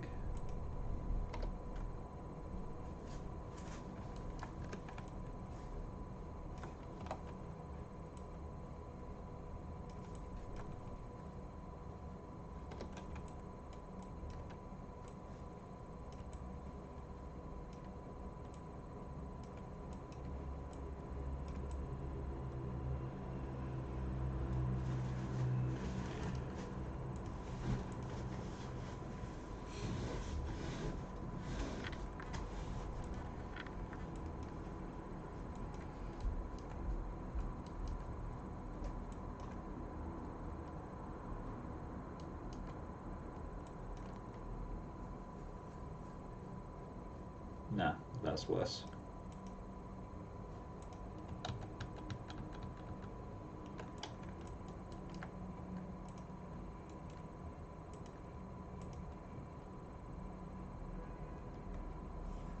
Okay, so I guess the option is to get you.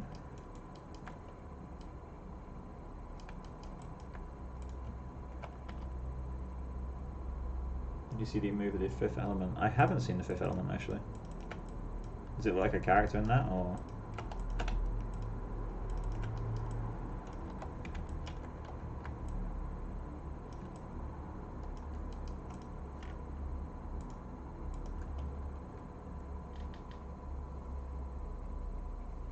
That's better.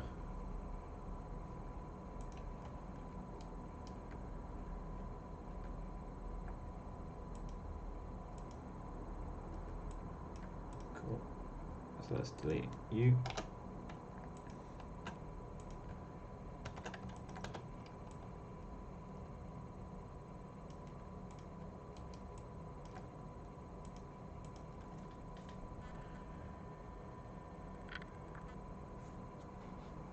So now we can get back into shading a little bit.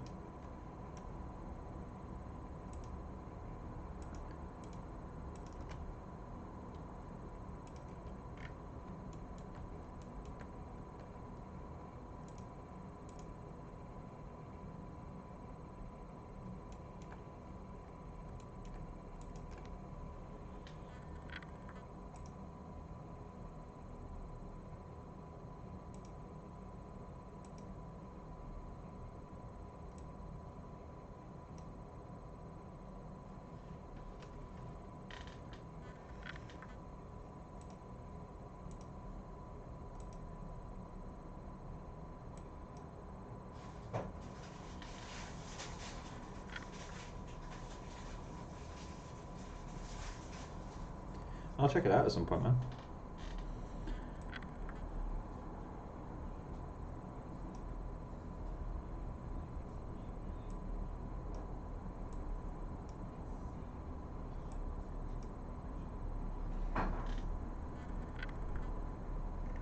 So more neutral colours are working a lot more in my favour.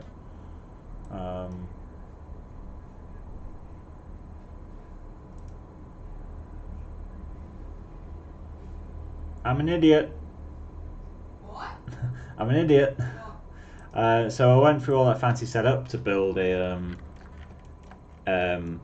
controllable noise, right? Mm-hmm. There's a noise in the ramp itself, which has a frequency control. Oh, perfect. Perfect. I probably clipped the fuck out of the microphone just now.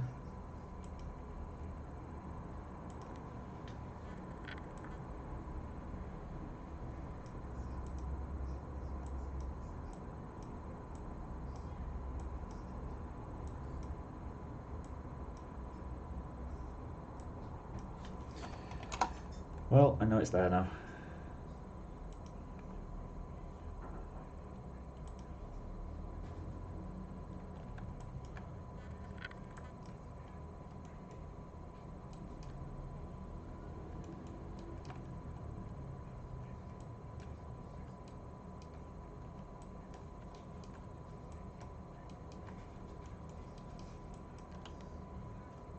I really want to figure out how to do the caustics. But there's a lot to learn for that, I think.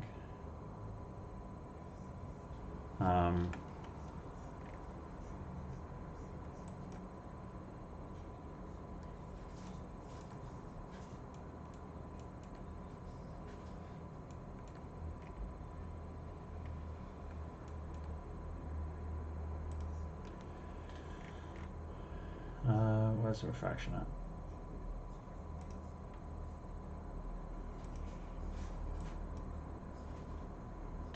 How does that look from a distance?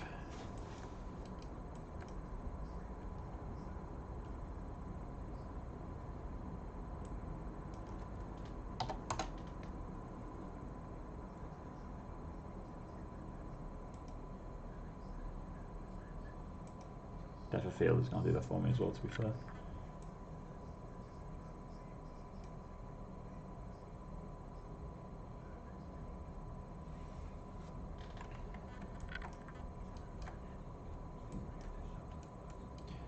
Right, so let's add a subtle amount of subsurface as well. So to do that, for now I'm going to hide this stuff. So let's hide these guys, hide you. Cool, and then I'm going to connect it up before seeing how it looks. Arguably a bad idea, arguably a good idea, who knows. So I want the diffuse.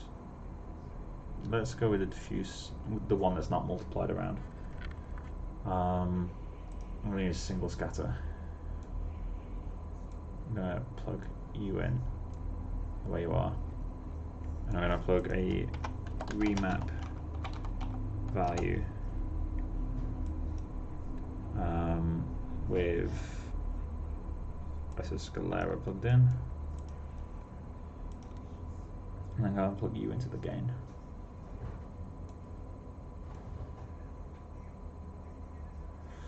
Alright, so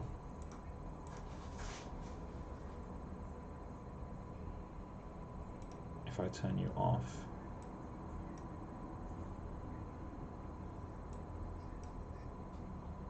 super subtle.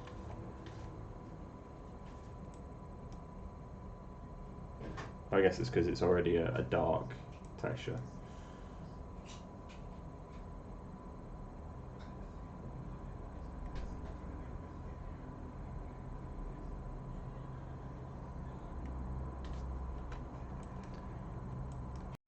It does feel more fleshy now, so I'm going to keep it. I don't really need the remap value, but I'll keep it in there for control. So now if I show these guys again, hide you, show you,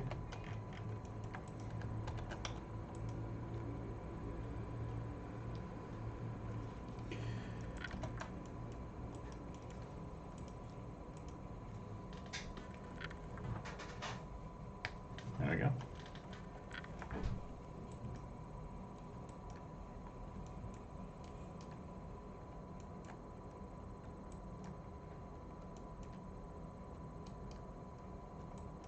So the eye just needs to be a lot darker.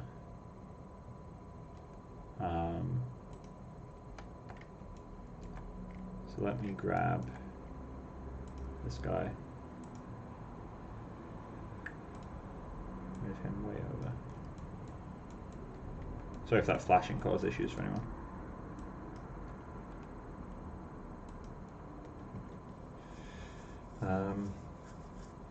Right, so I'm going to open the concept. I'm going to put it on the other screen while I work. So if I pick a color from you, oh, it's going to be really hard to get the right color. Red? Really?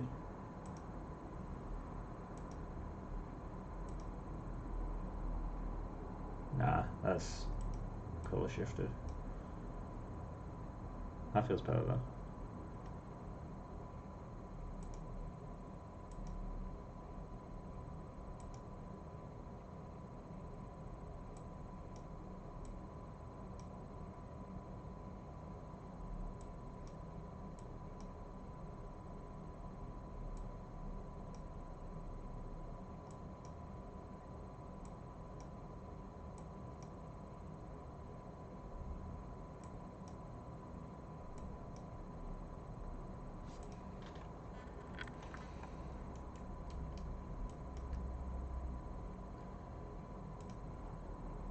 Brighten you up a little bit. I actually don't like the new color. Can't prefer it where it was. I don't know where to find that again, am I?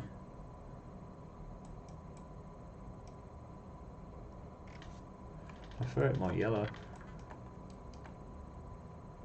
Let's try hue shifting this to like green and see what happens.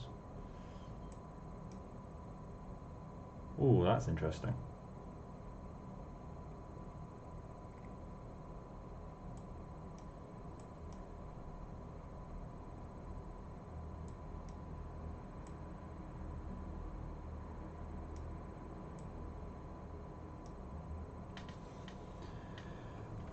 It's a very subtle hint of green in the middle. Maybe we should brighten it up a little bit. No, no, no. That's not good.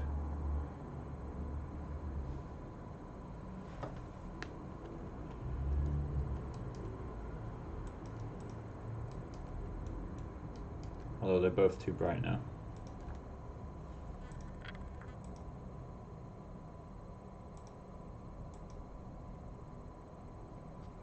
That's better. Right, I need to do that like white little membrane between the sclera. So how are we going to do that? Trick question, I know how I'm going to do that. Shift you a little bit. There we go. So again, let's just turn this on.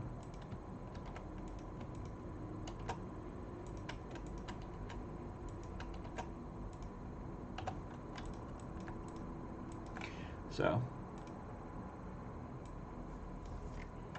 if I get a remap value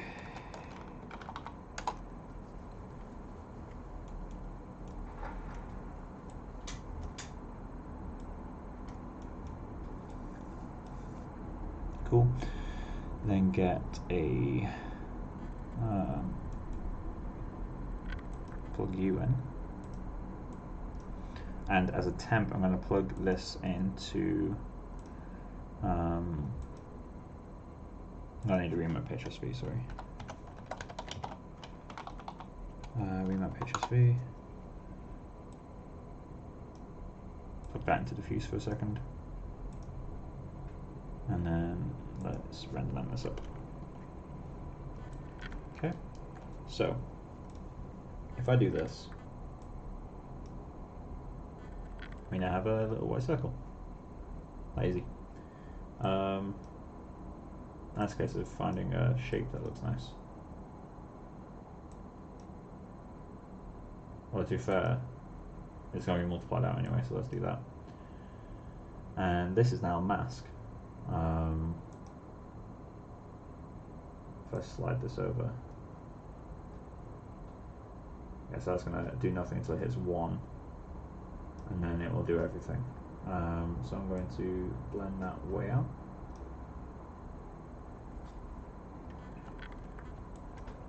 Cool. And then I'm going to do a blend.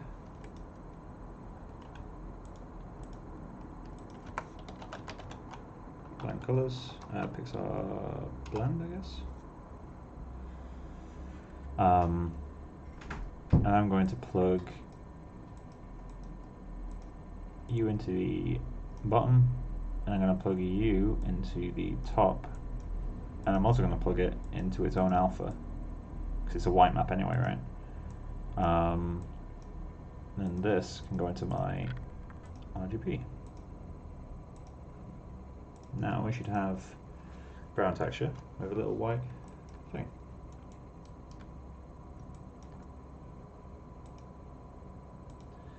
Can I change this? I cannot. So how about, rather than do that,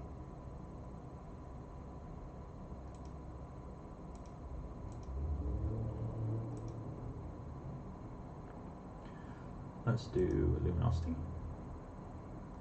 No. Lighten. No.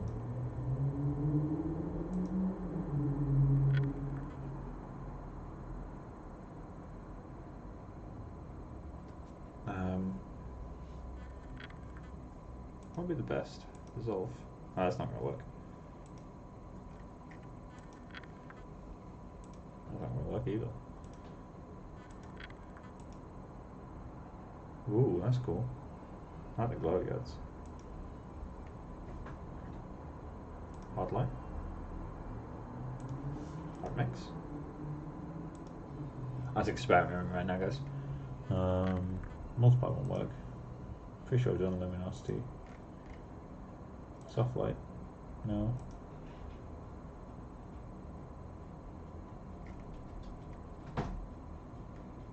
If I do normal, how is it getting the alpha from that? Does it just detect it? Oh, it wasn't doing it. Okay.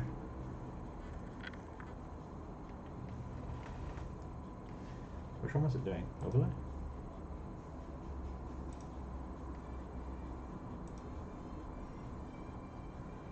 Screen will do.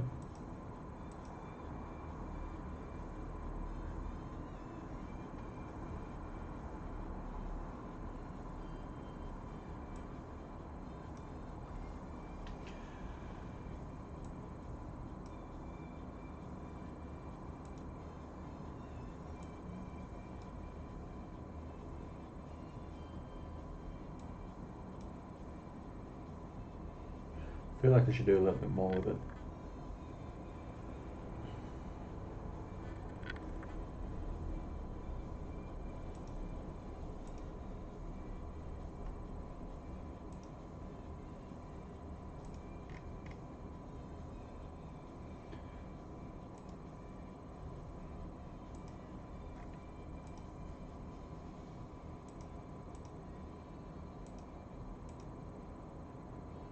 That's not what I want.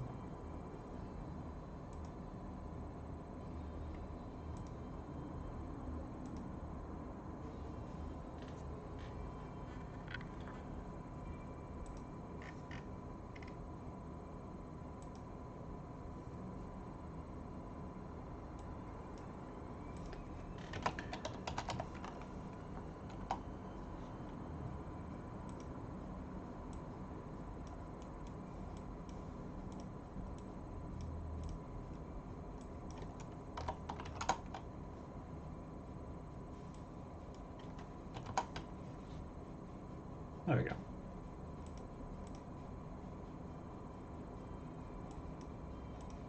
Right, so that should be one, that should be one.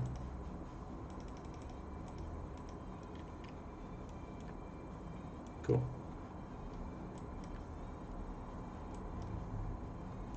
I need to lower the displacement that's on the cornea, or at least the frequency of it, because that's crazy. Although maybe it looks good.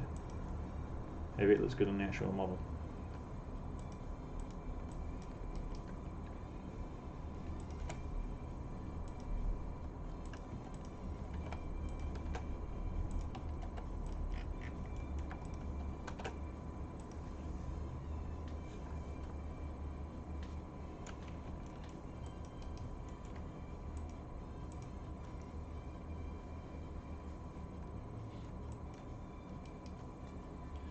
That's kind of cool.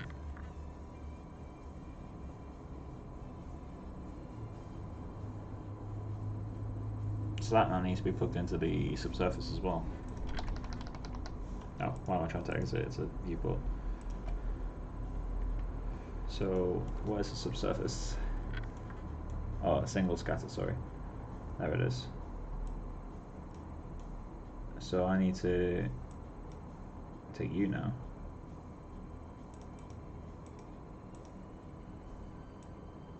Into single scatter's color. And then going to render man.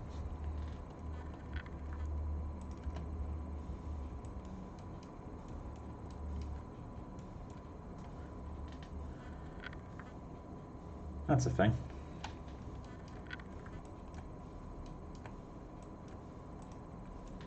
That works at the distance we need it to work at. I'm going to need to figure out how I want to do the sharp caustics and the really hard top light. Because that's not going to work otherwise. Render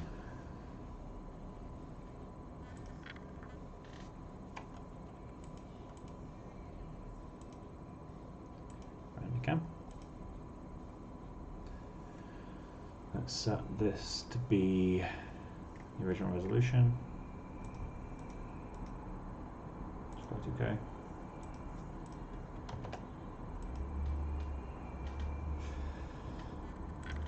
And then let's do a preview render.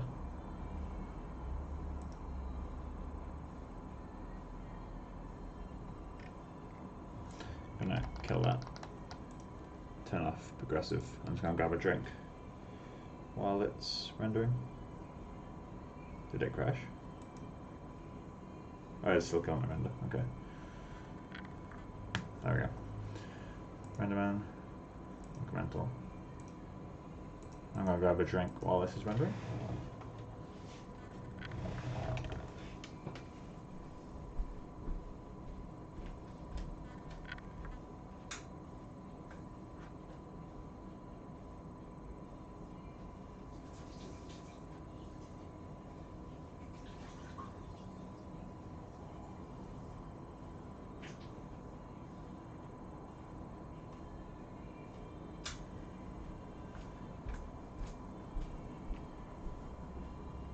Did it start random?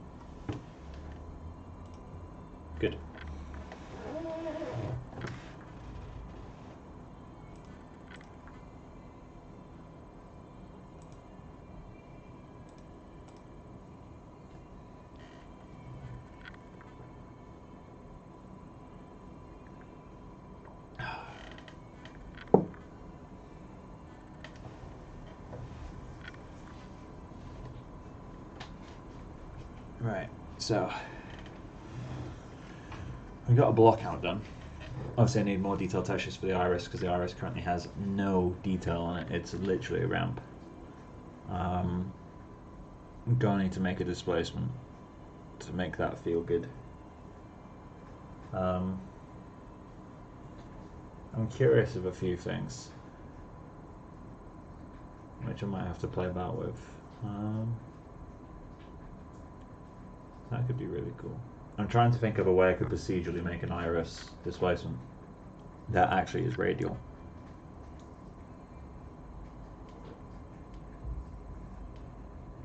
I don't know if it'll work, but I've got an idea.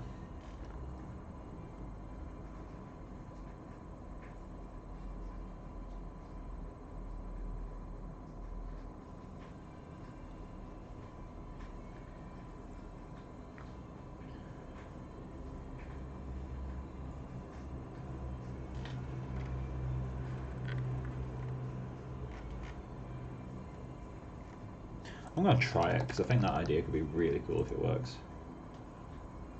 Let that finish for a second. 10 current viewers. Hello guys. If you guys want to give this a share, that'd be cool. But if you don't want to, that is also fine. I don't share most things I watch.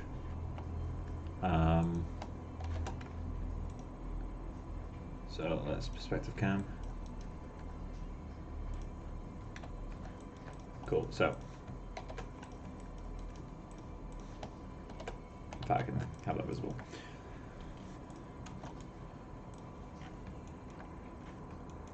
So this is what we currently have. If I create a ramp, so let's do a ramp texture, and let's plug that in to the diffuse and specular edge. And what I'm doing might not necessarily make sense straight away, to be honest. But if I do this is radial. Alright, so that's one done. And then if I copy the exact same thing. Oh, that won't work. Cancel, cancel. Ramp.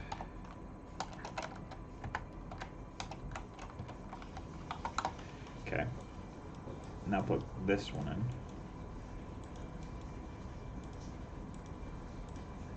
And render you. And for this one I want a circular ramp which reaches black exactly as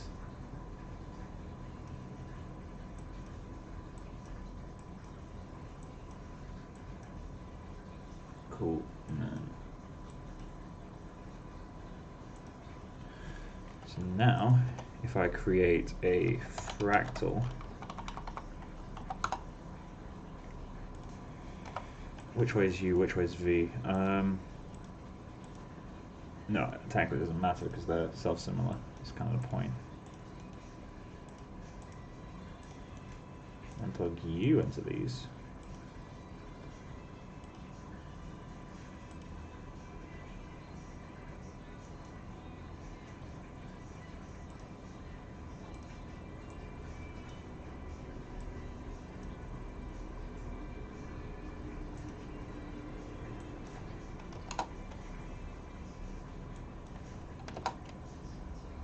Iris, it works.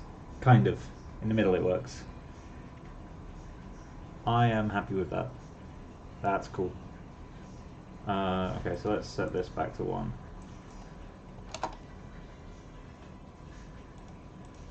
Let's set back this back to 1. And I'm going to create multiplies instead. So it makes more sense. Multiply. Multiply. I'm basically creating procedural UVs in that area. So get input 1, plug U in, but Y, and then X goes to U.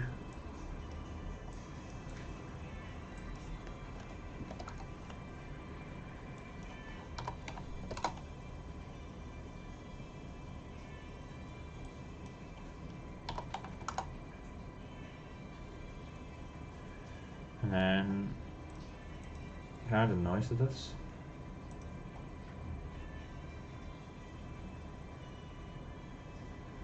This can do stuff. I'm totally happy with that. That would be really fun. I have no idea how these controls will work now though.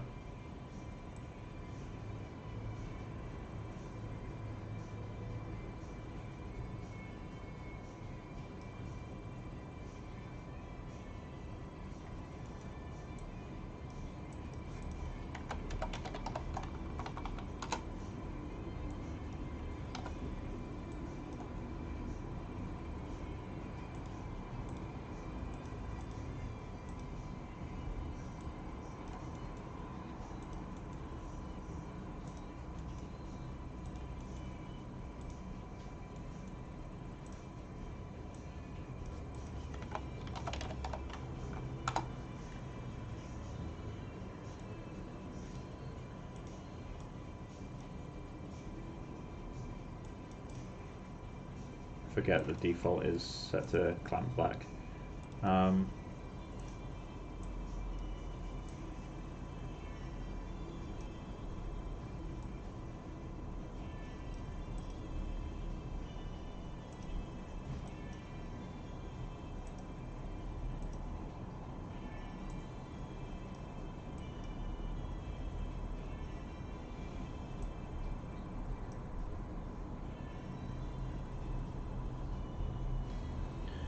So now, if I multiply these,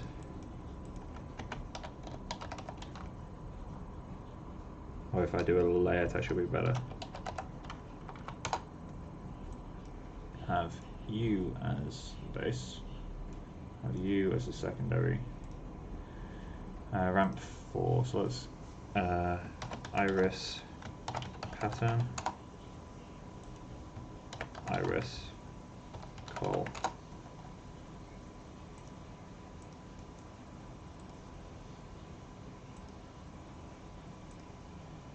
That's not what I want. Oh, that is what I want. So then iris pattern goes on top as a multiply, half the way down. That's an iris. Vaguely. Very vaguely. But it's an iris. So now what happens if I put the other stuff visible?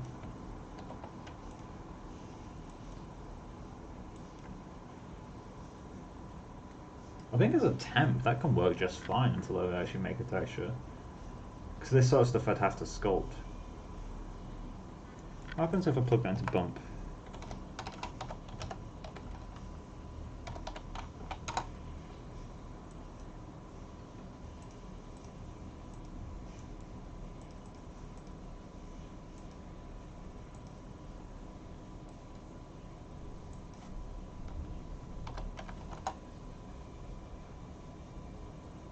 Totally works.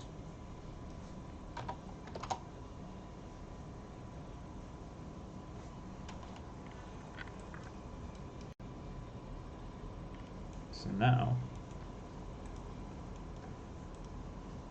I can change that.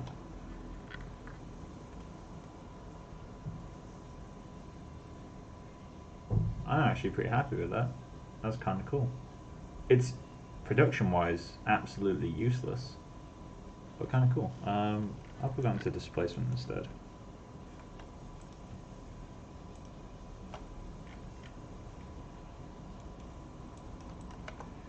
Pixar.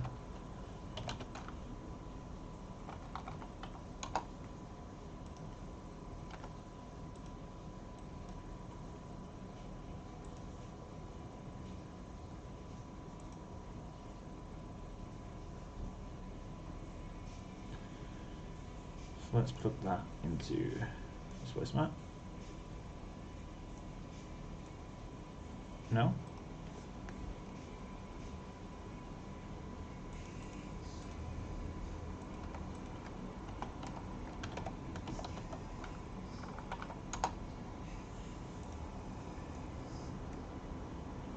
Oh, that's why.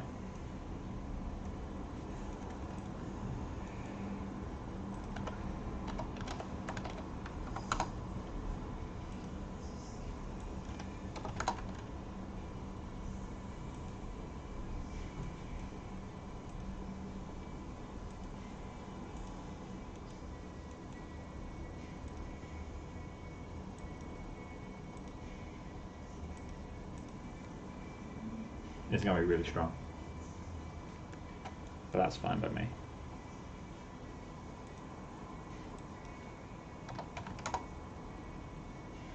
Oh, this bug. I don't know how to fix it.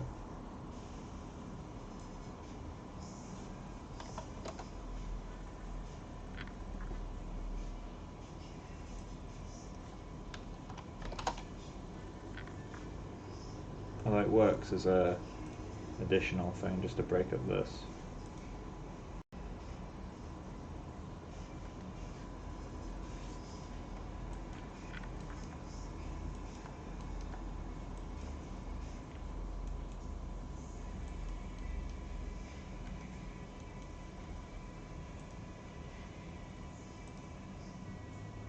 What happens if I change it to 1? Because I can't remember what they do already. So let's create a 0.4.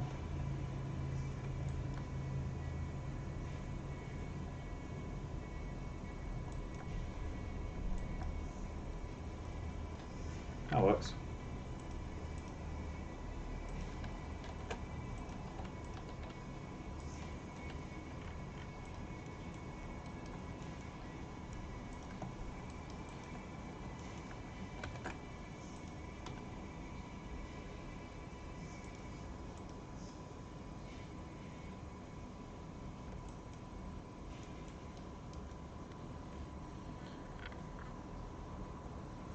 That works.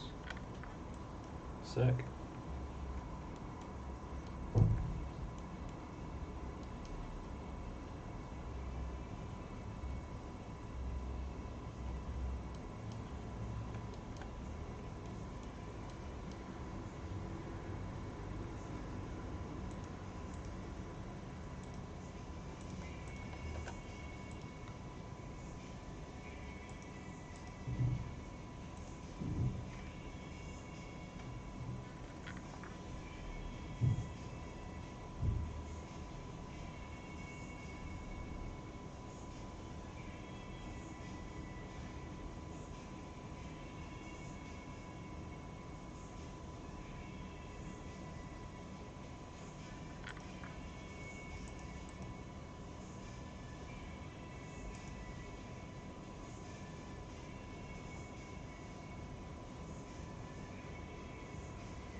That works. We need a bit more roughness variation on the cornea.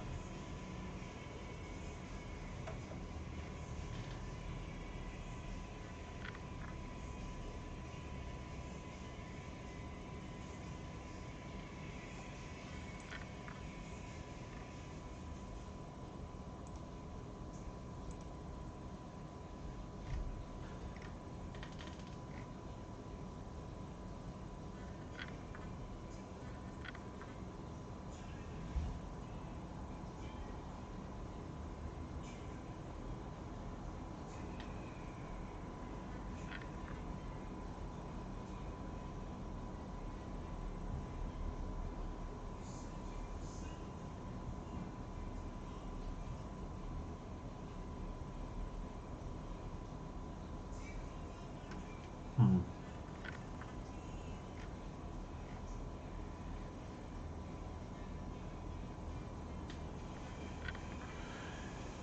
The bump and displacement are too strong.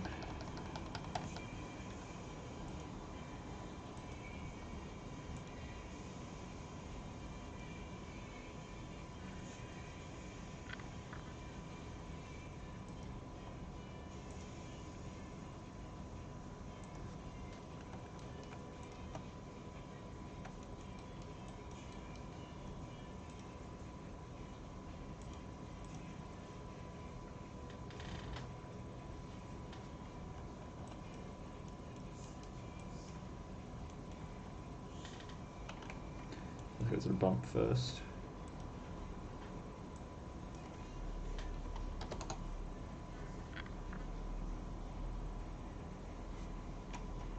And then go to displace.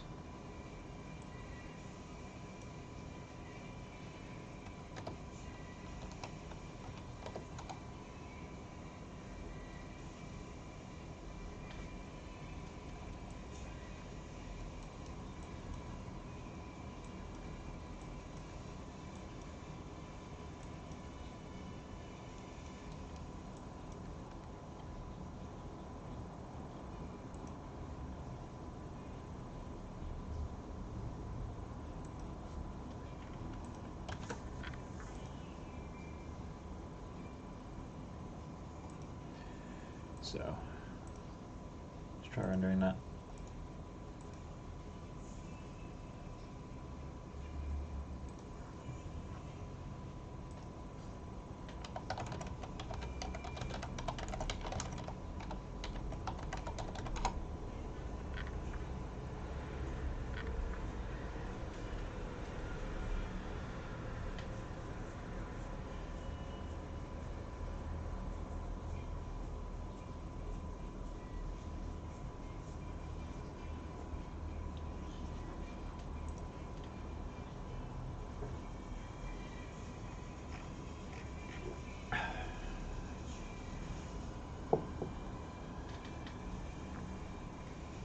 That's looking better.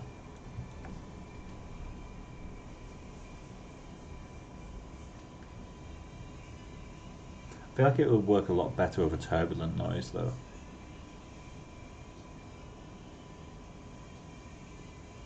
Like a lot better. Because turbulent noises tend to get that veiny effect and I need that.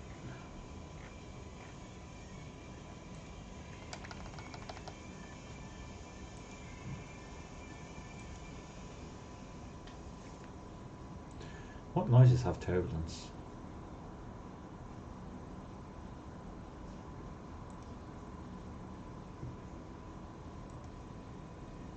Files. I don't want Manicam in this case. Let's get the outliner.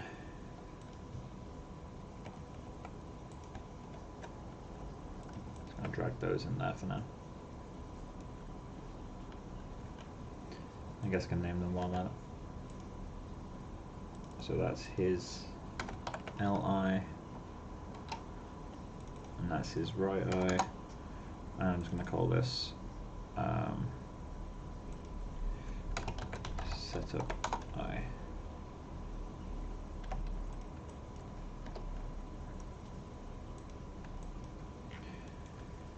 So I don't think I can set up a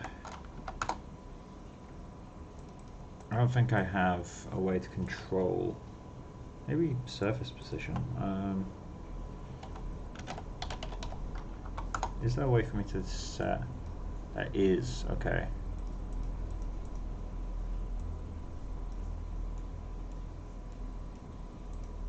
But will that read it? It won't read it.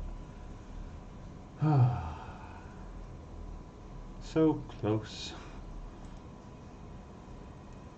I don't think offset would work.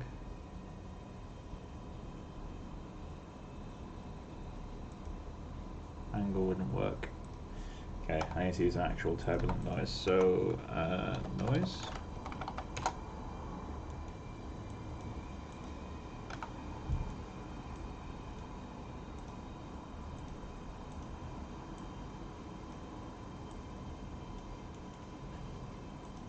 So let's try this instead. Oh.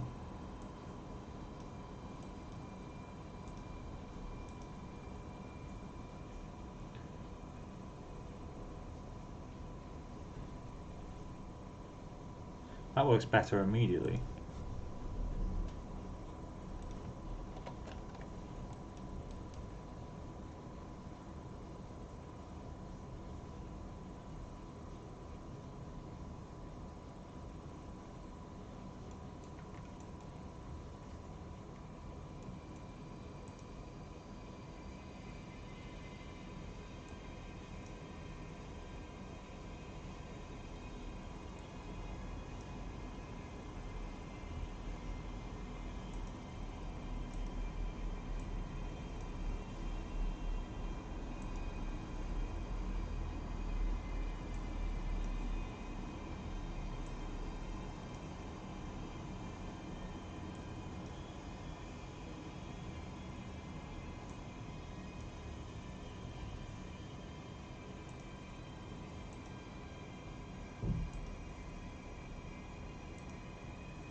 Oh, we're getting something out of this now.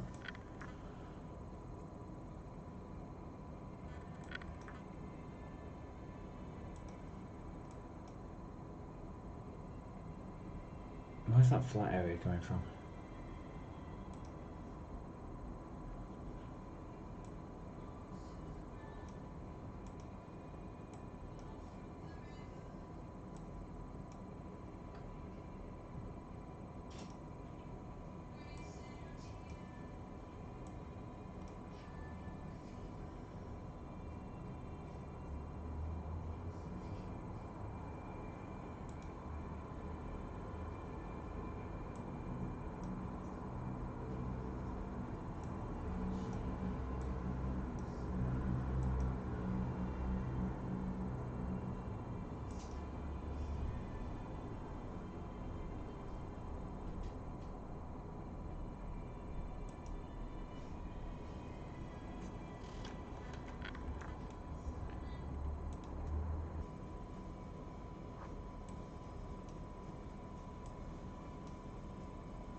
Guess who had another crash?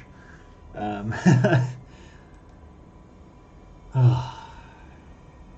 don't know how much we lost that time. It looks like leaving it running is a really bad idea. How much have we lost? Oh, we haven't lost much time.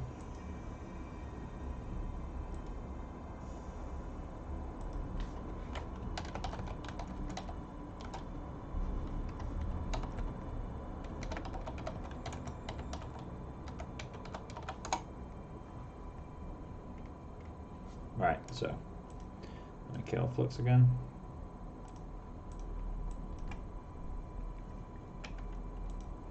So I got to that point. I got to that point. Cool. We created a noise. I also had an idea why it crashed, but I couldn't test it.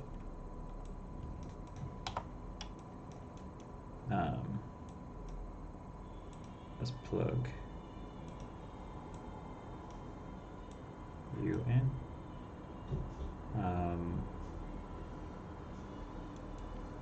Plug you in. Don't remember where I got to now. Ah, right. That's how far back it was.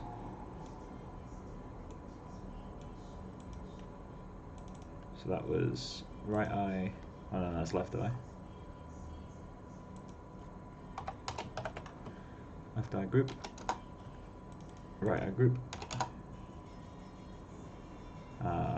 This one was setup eye.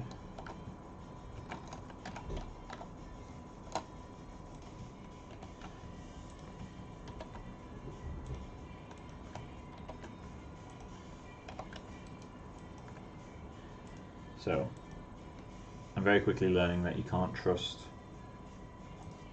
this for long periods of time. So that's working the way I want. Okay, so leave that iris pattern. I had something here, something here. So I had you cranked up. Trying to remember what settings I used. Not easy.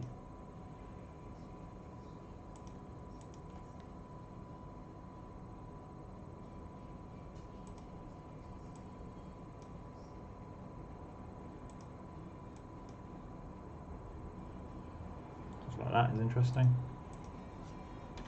Kill that. Right, so what noises do we have? Is it inflection?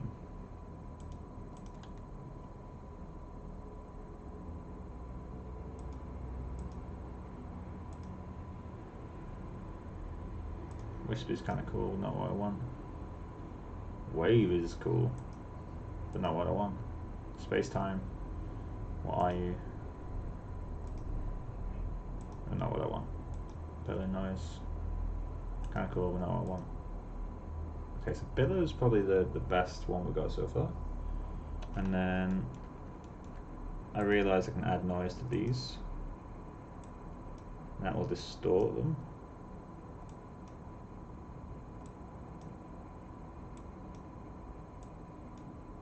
That'll get me some variation.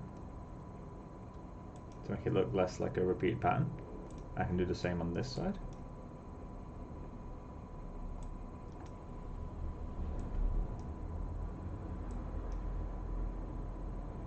And I can do that.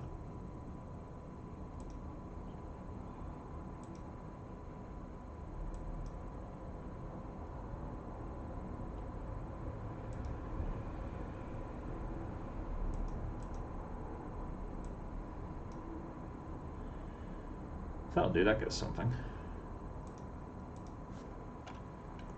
So let's try that with the actual cornea.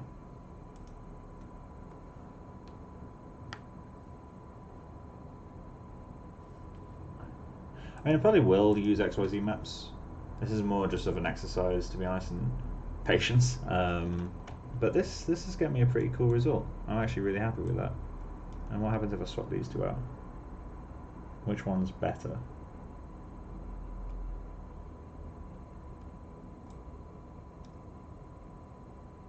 This one looks better to me.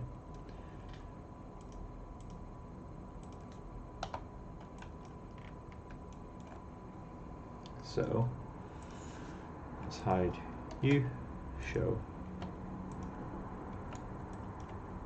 Come on.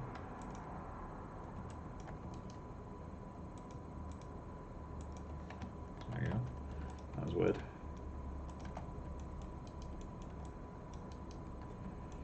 Cool, and then let's get back into render cam and render.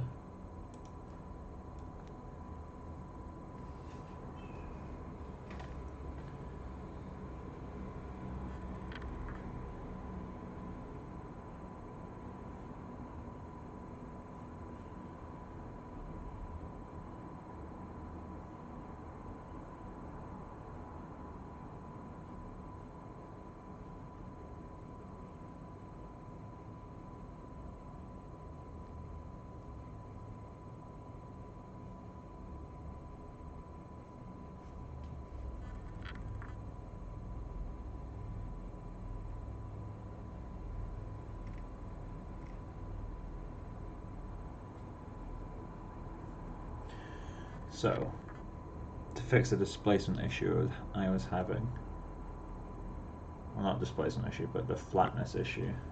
Although the flatness kind of works in some ways.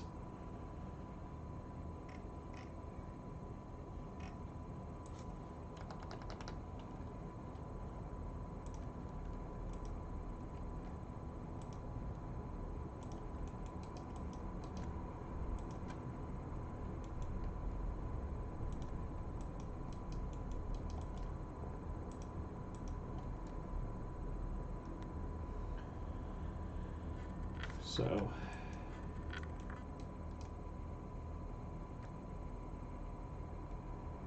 if I set the amplitude of this to be 0.5,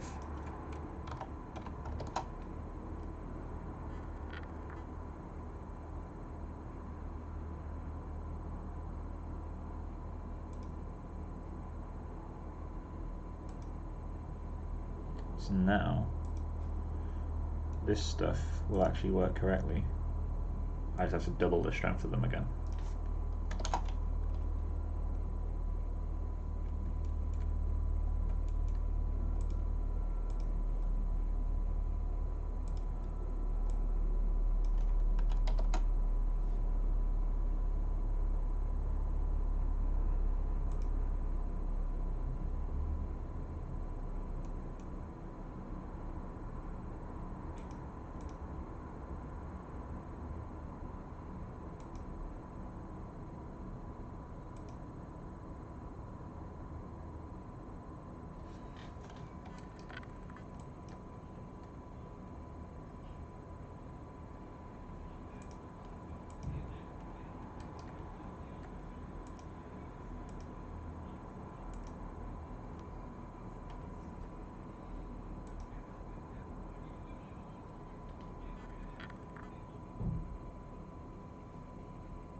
Who's watching at the moment? Because there's still 8 concurrent viewers, and I have no idea who's watching.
I figured out something while you were gone. What? Figured out a way to procedurally create iris textures. That's cool. It's quite complex, but it works. It's quite complex, but it works. Story of my life. When I say quite complex, I mean it literally rebuilds the UVs in shader. That looks cool though. It works, doesn't it? Doesn't it? It's got quite a lot of control. Doesn't it? I actually prefer it when it was clipping though. Although I guess if I preferred it when it was clipping, it's just a case of doing that, right?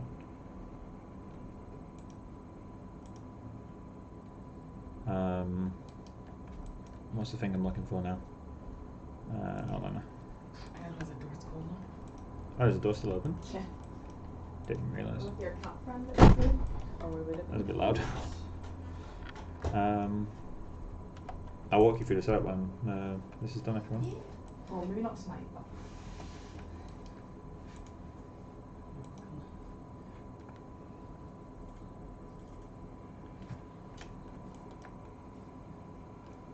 Yeah, that's results of guts. That looks cool. It's a bit bumpy, but I don't know if that's just normal. I can just decrease the strength. It's hard to tell. You get me? Yeah, I had it working better earlier. If I set the amplitude back to 1, I can show you what it was. Yeah, like when you set the amplitude higher, it clips, but the clipping gives you this. Oh, that's cool. And the clipping, Like, yeah, makes it works, like, but I can't recreate the same look. But that's interesting. Yeah, it's good then. So then if I set the bump, just a slight bit lower. I've also got displacement. There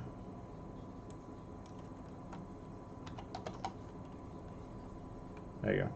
Yeah, that's better. Add another super crash, by the way. Are you saving it as you go on? Yeah.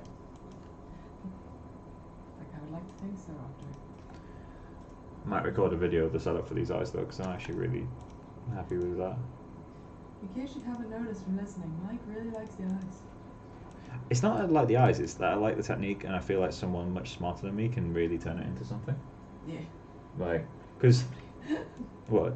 Somebody a lot smarter than you can do this. Yeah, I mean, I can look dev, but I'm not a professional at dev artist. There's people out there who can. Artist. Artist. Artist. It's kind of cool though. So the UVs are protected from the front, right? Mm-hmm. And what I do is I put a radial ramp on it that does this, right? I put another ramp on it that does this. Mm-hmm. You can ignore the noise. I put those together, but they're like kind of adding. But you see how that's the UV pattern? Yeah. So when I plug that into a ramp, when I plug that into the UVs of a noise, Oh, it gives. and That's cool. the multiply is the repeat. So if I set that to 2, it's less horizontal. If I set that to 5. Yeah, I would post that. That's an interesting setup you've got going. And if I turn off the noise, in fact, I'm deciding I don't like the noise. There's a little bit of noise in it. In those That's it without the noise though. Yeah, but there's normally is a bit of noise. Just a bit.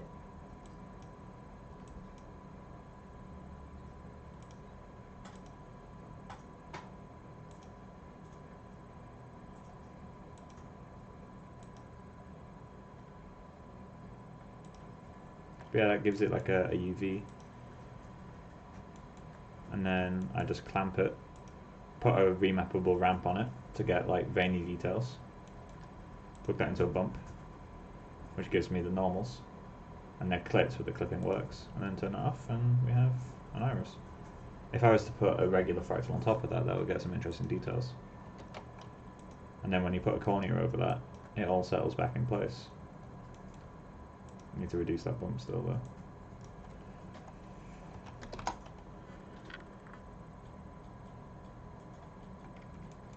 When you set displace to 0.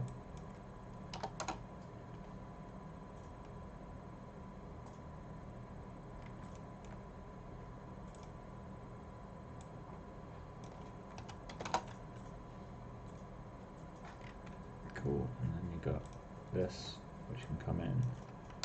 1. Too much.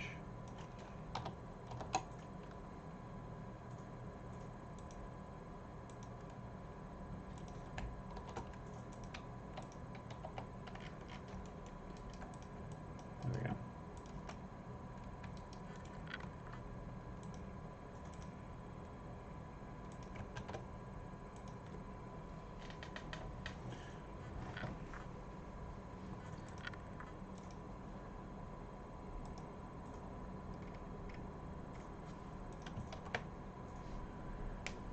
Yeah, I'm gonna pretty much end the stream here, guys. I'll let this render finish, but if anyone has any questions, now's a good time to ask. If not, I say I won't stream tomorrow, but I said that yesterday. But I probably won't stream tomorrow. Bullshit.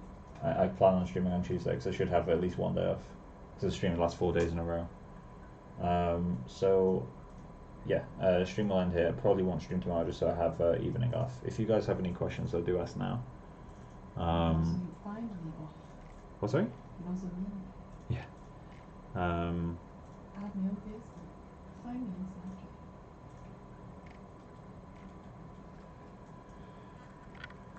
Everyone actually. I think that strength works. Becca? Yeah. It does. I post that because it's a pretty interesting setup you've got going on. It's not working yet. There's some things that I want to. once I figured out how got to do. I reference there because you probably. No, I was freeballing now. Okay, I would definitely get a reference up. Yeah, the setup would still work, but I need to find out how to get the rolling effect. Yeah.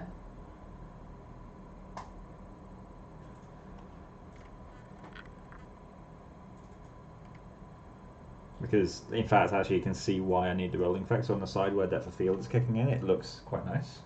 Because obviously it's blurred. But on the side where it's not, it doesn't work as well. Okay. So if I'm able to blur the texture, that would help.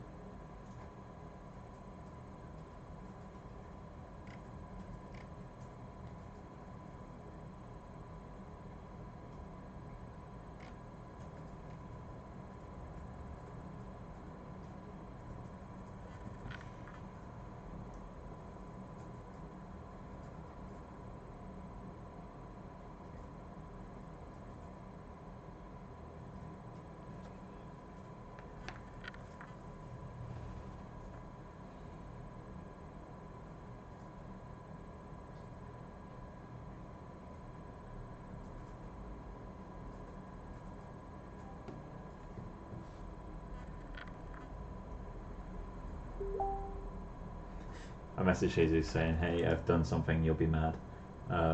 With the setup because of how hacky the start of it is building UVs. So send him a render of it and just be like, not finished, but this. I'll tell him to drop by stream.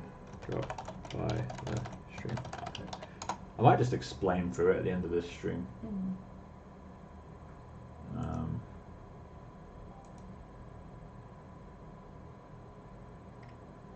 gonna just get this out.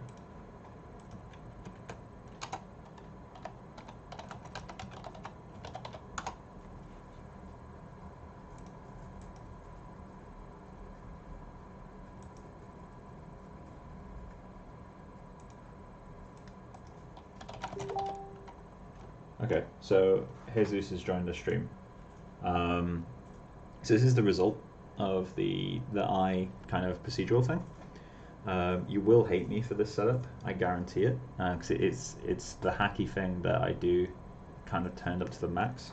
So I'm going to kill this render. Discard that, and I'm going to go to the the setup eye that I've got. So I'm also going to hide that. So we've got an iris, and the UVs are just front projected, so that I can use a ramp, circle ramp to get the color right. So you can do just a radial or circular ramp and get darker here, lighter here, highlight here, whatever.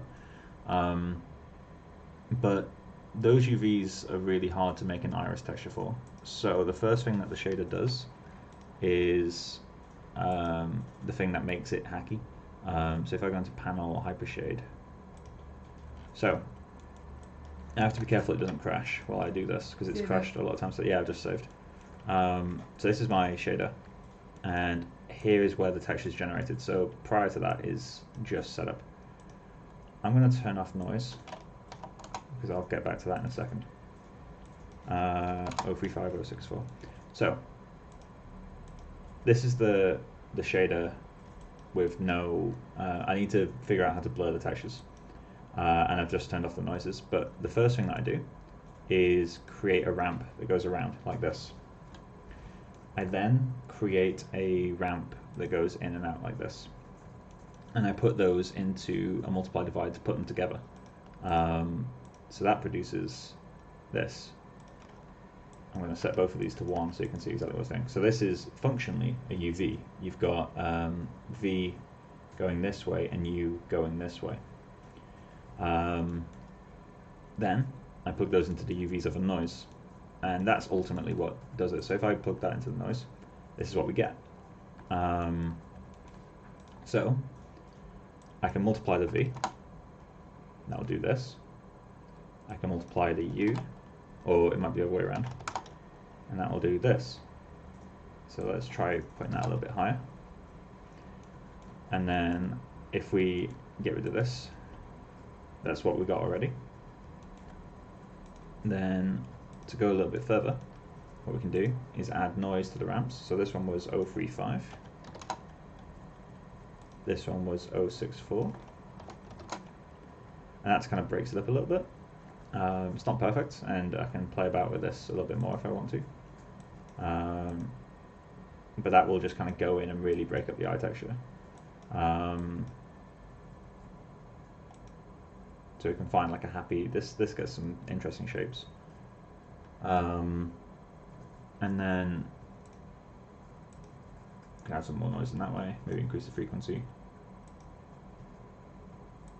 I don't like the way that this noise works at the moment. It would be nice to figure out more detail. Maybe I need to push it way further. And that gives me a procedural iris. So if I add the cornea on top, we have procedural iris. And it's not perfect, but it works. And I can just keep changing these numbers to be whatever I want. So let's say it's to 0.4. And get a slightly different result. And I can set this to 8, whatever number I want to get the amount of spans I want. So it's more or less fibrous. The only thing I've got left to figure out is how to make it roll. So basically functionally like blur the texture. But yeah, that's the setup at the moment, and then it just goes into a. That's the final texture output, which is clamped. I kind of like the way the flat areas work. And that just goes into a pixel bump, which gives me a normal map, and then it also goes into a displacement. The displacement though is kind of bugged out. It doesn't actually displace uniformly. It displaces super weird. So if I disable this, it like displaces in patches. So let's increase that displacement. So 008. Let's set it to 1. Oh, it's actually working a bit better this time. Okay, so it started working. But yeah, so I need to kind of figure out how to get this to roll nicely. Because currently, if I just reduce it, if I reduce the clipping, it blends in all directions, not horizontally. But yeah, it's interesting though. It's functionally as rebuilding the UVs to be exactly what I need them for this texture. If I was to layer this, this could be layered really nicely. In fact, that's actually something I'll try, because what this setup does really successfully is this intersection. It does it really well. I think something that would help even more, I'm going to work on this. You don't have to stay for the whole thing, but I just realized something that I can do that will help more. If I create another ramp texture and set you to circular, then we got our noise here, layer texture.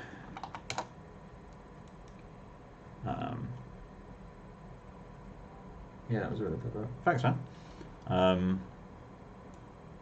So the idea I want to try now, and this will be the really gross one, is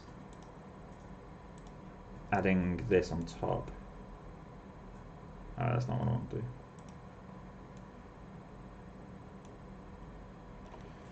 So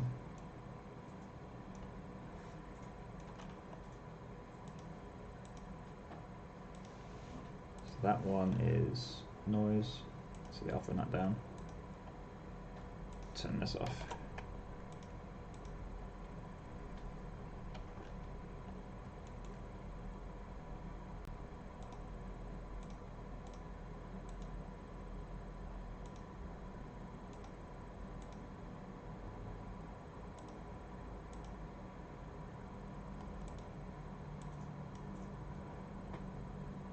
Why are you not working? Add. Add.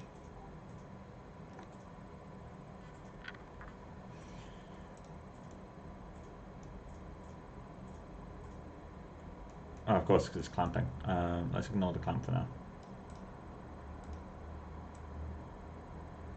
Or let's reduce the strength of it. There we go. So that's 0.5.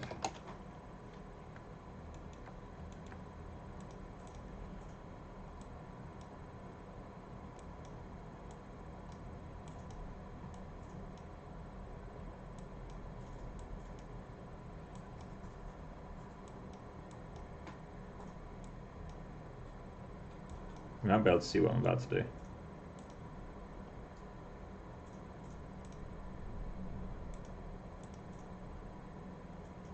Let's get rid of the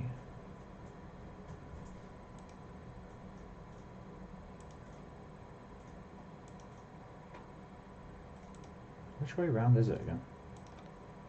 I just need to periodically kill the render man as well, because it crashes quite a lot.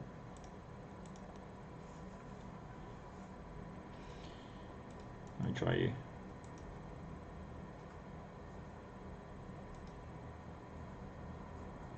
Oh, it needs to be done after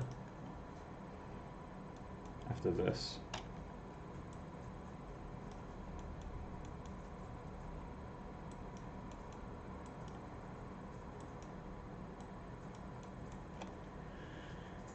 So let's get you. Let's get color for you.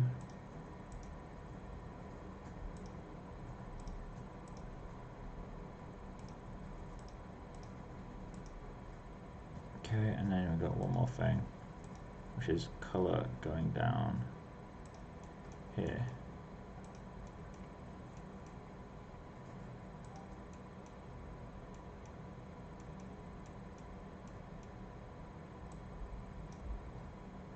so that's still working again.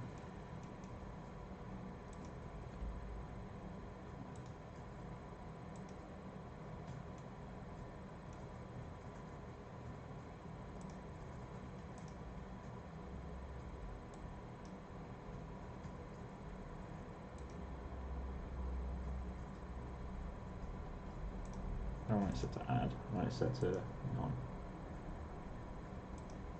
Over.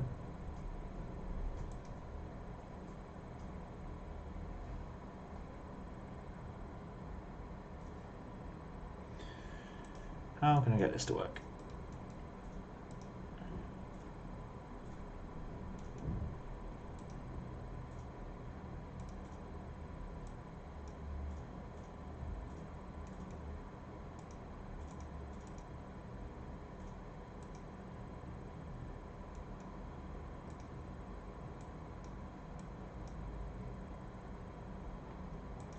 Let's set that to no fall off.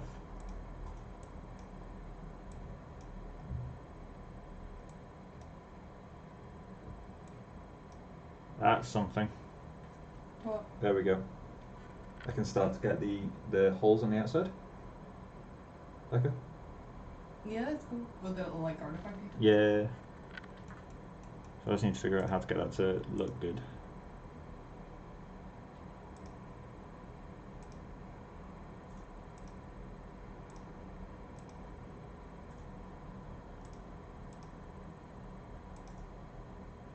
I don't know why that's working, why it's working.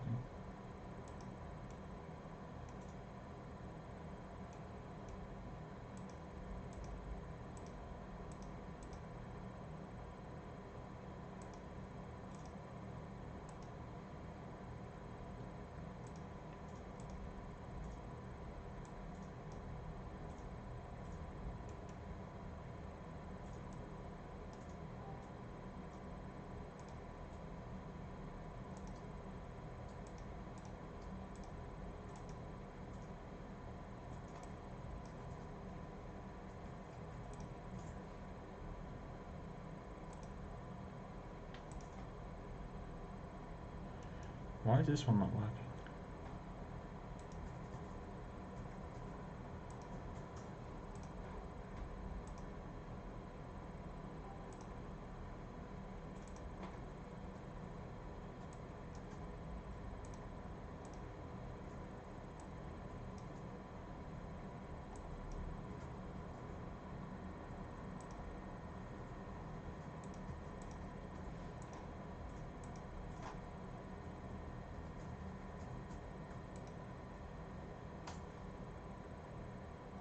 You shouldn't be working.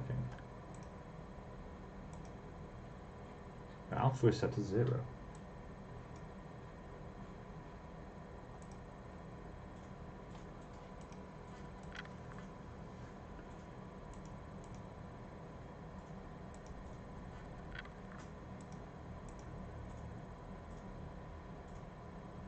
Maybe I need to do a pixel blend.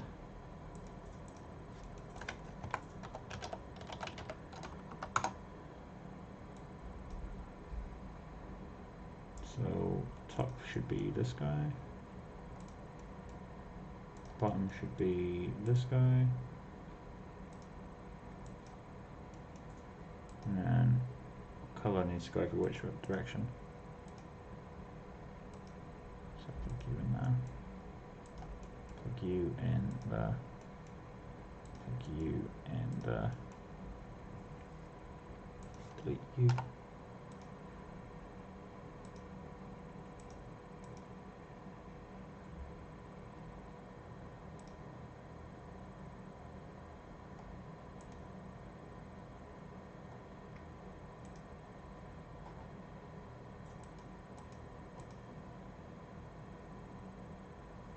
That's not what I expect.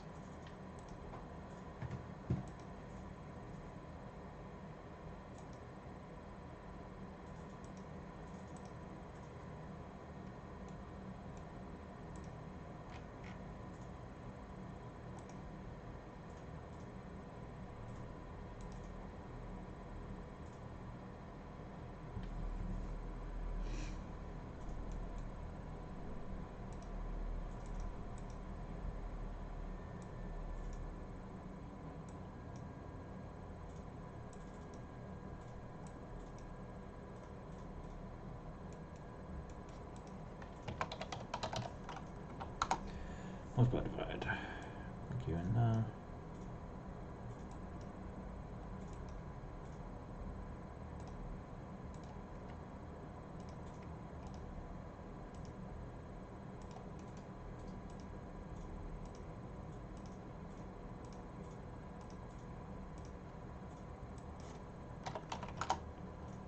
Right, that works. I wonder why the alphas don't work.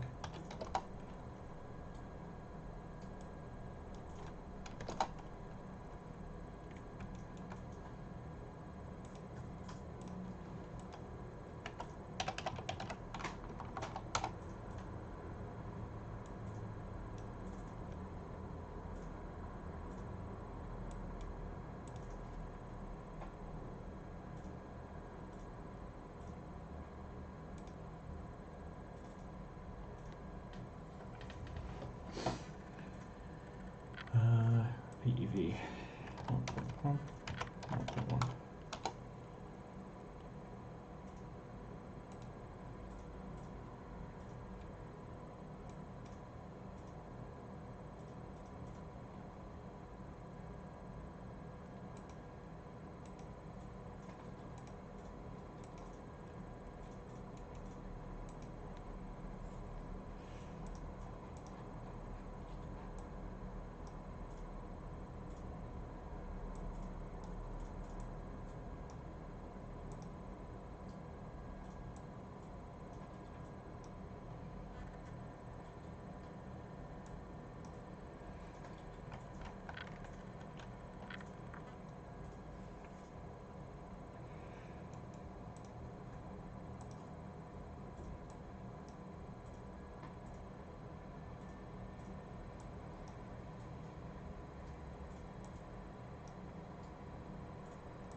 That one.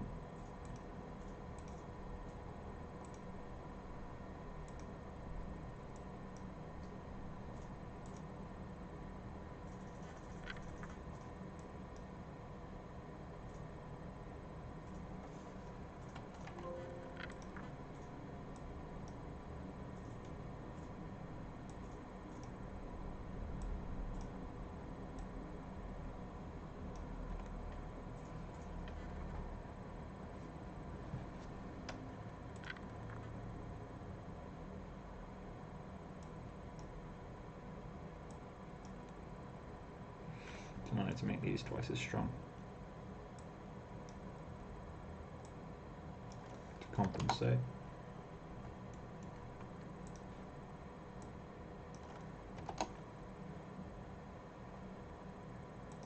Will that work?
You wanna see this? Sure, I'm rendering anyway. 6 people still watching. It's actually looking okay. I really like the rocks. Ooh. Yeah. Try to get the alpha to work. The alpha's not working. Alpha and what? On these I made like an alpha scene black matte there. Oh yeah. But whenever I go and do opacity, PNG, that's why. Does it not support PNG? I don't think it's reading the. Or is the alpha channel plugged in rather than the RGB channel? I don't think so. It's a matte. You can check the Hypershed. I'm just gonna send Steve with a couple of renders.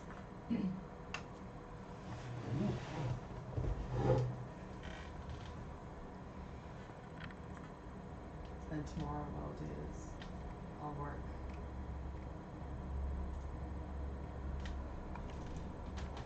Right, so now to get the bump on this guy, it's an unfolding task.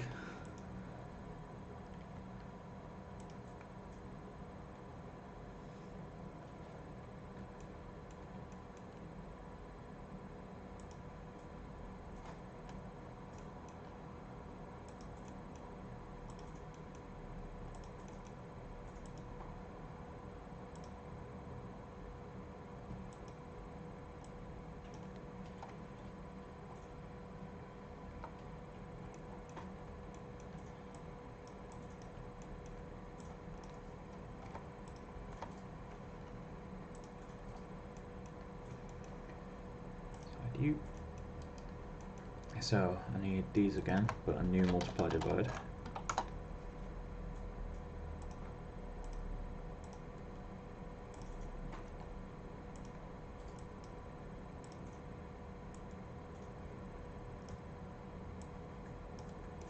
A new noise.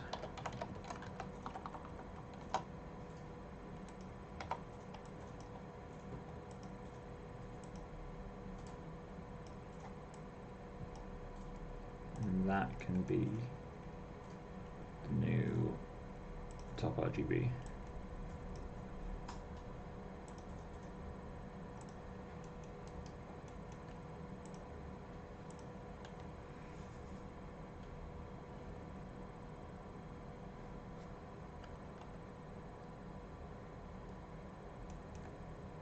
Kinda cool, but not all.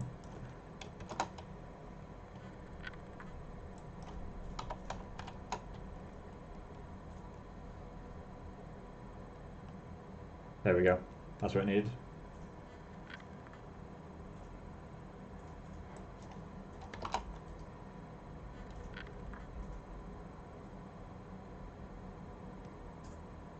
Hey Becca. Got it. It's cool. I would recommend looking at actual IREF, so. Oh yeah, completely. I mean, this technique I don't think would ever get everything. But for a procedural eye, Trying to work out why the alphas aren't working in this. I'm gonna open it in P.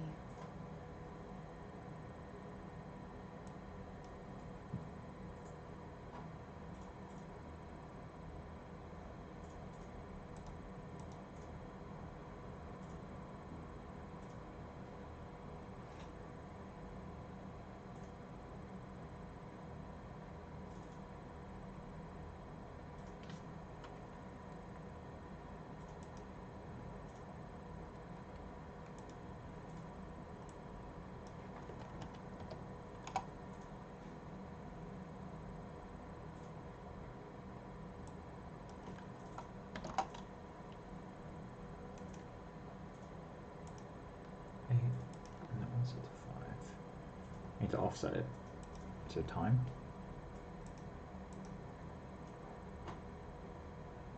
Time. 2. It's weird.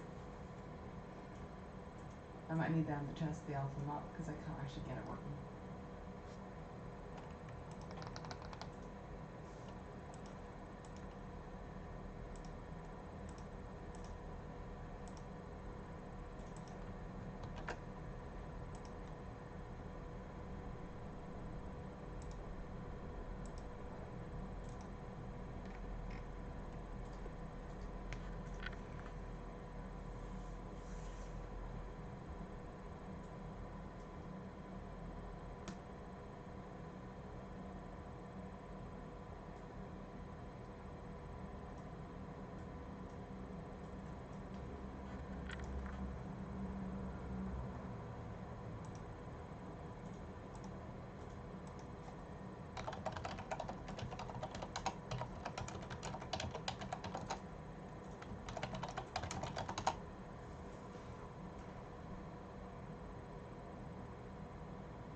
opacity map doesn't work.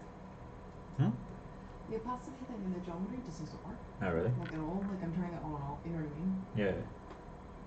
Yes, well, render.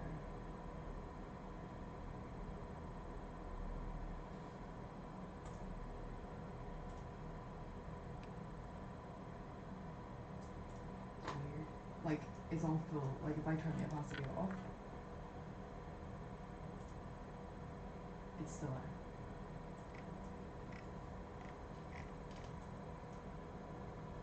Weird. But transmission is working. So And to be fair, like they're rendering in a different engine. it's just to show them that there's an Yeah, alpha yeah. map of it. But like what I'm saying is you can bodge it in wherever it works, and then Yeah. there we go.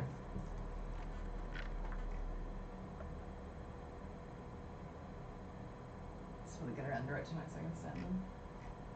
There's like 2 more things I need to do, guys. I'm not doing them tonight, but I need to get the depth working because currently it doesn't have the depth that it should.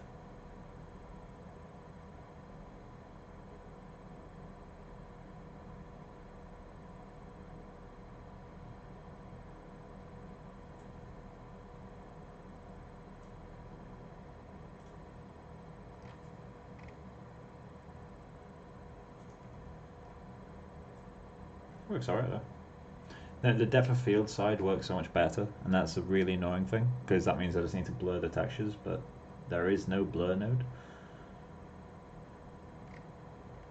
Maybe we can bake them out and blur them. Yeah. Hand paint some stuff on top.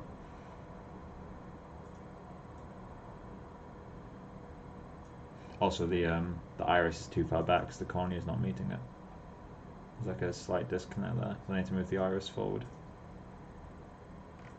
I just need to add the tear line to the eye. But that's going to be something I do once I've nailed the eye position, which I haven't done. And can't do until I've got the final model.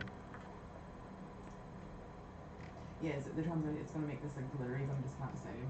Hey! Everything hates me.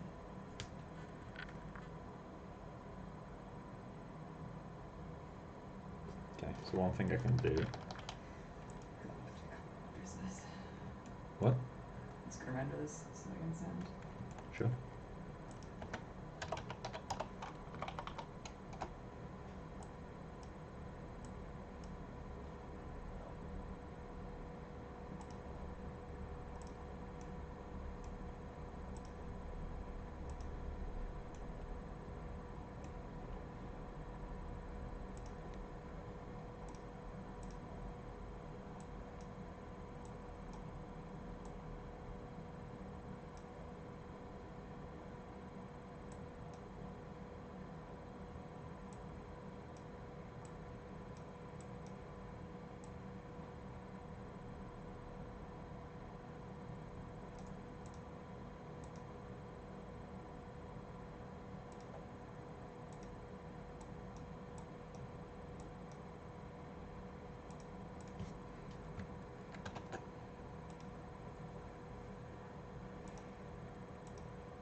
There we go.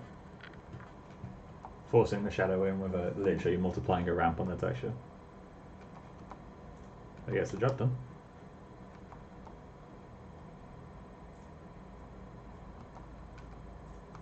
What do you think? Okay.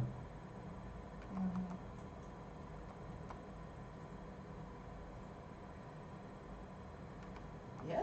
Cool. Literally just multiplying a ramp over it. Nice. Although really I should do that with caustics. Like real shading. Or real rendering, not real shading.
Is that TV show pitched up to avoid copyright?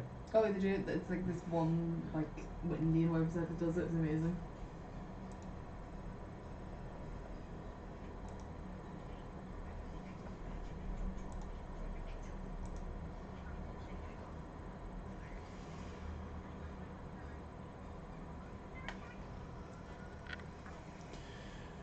So next thing to do, bring in start read topology. So I can't push the sculpt further until we've got final top out. Well, I can push the sculpt further, but pushing it would be pointless. I need to scale the ears as well, actually. The ears are like half the size they need to be.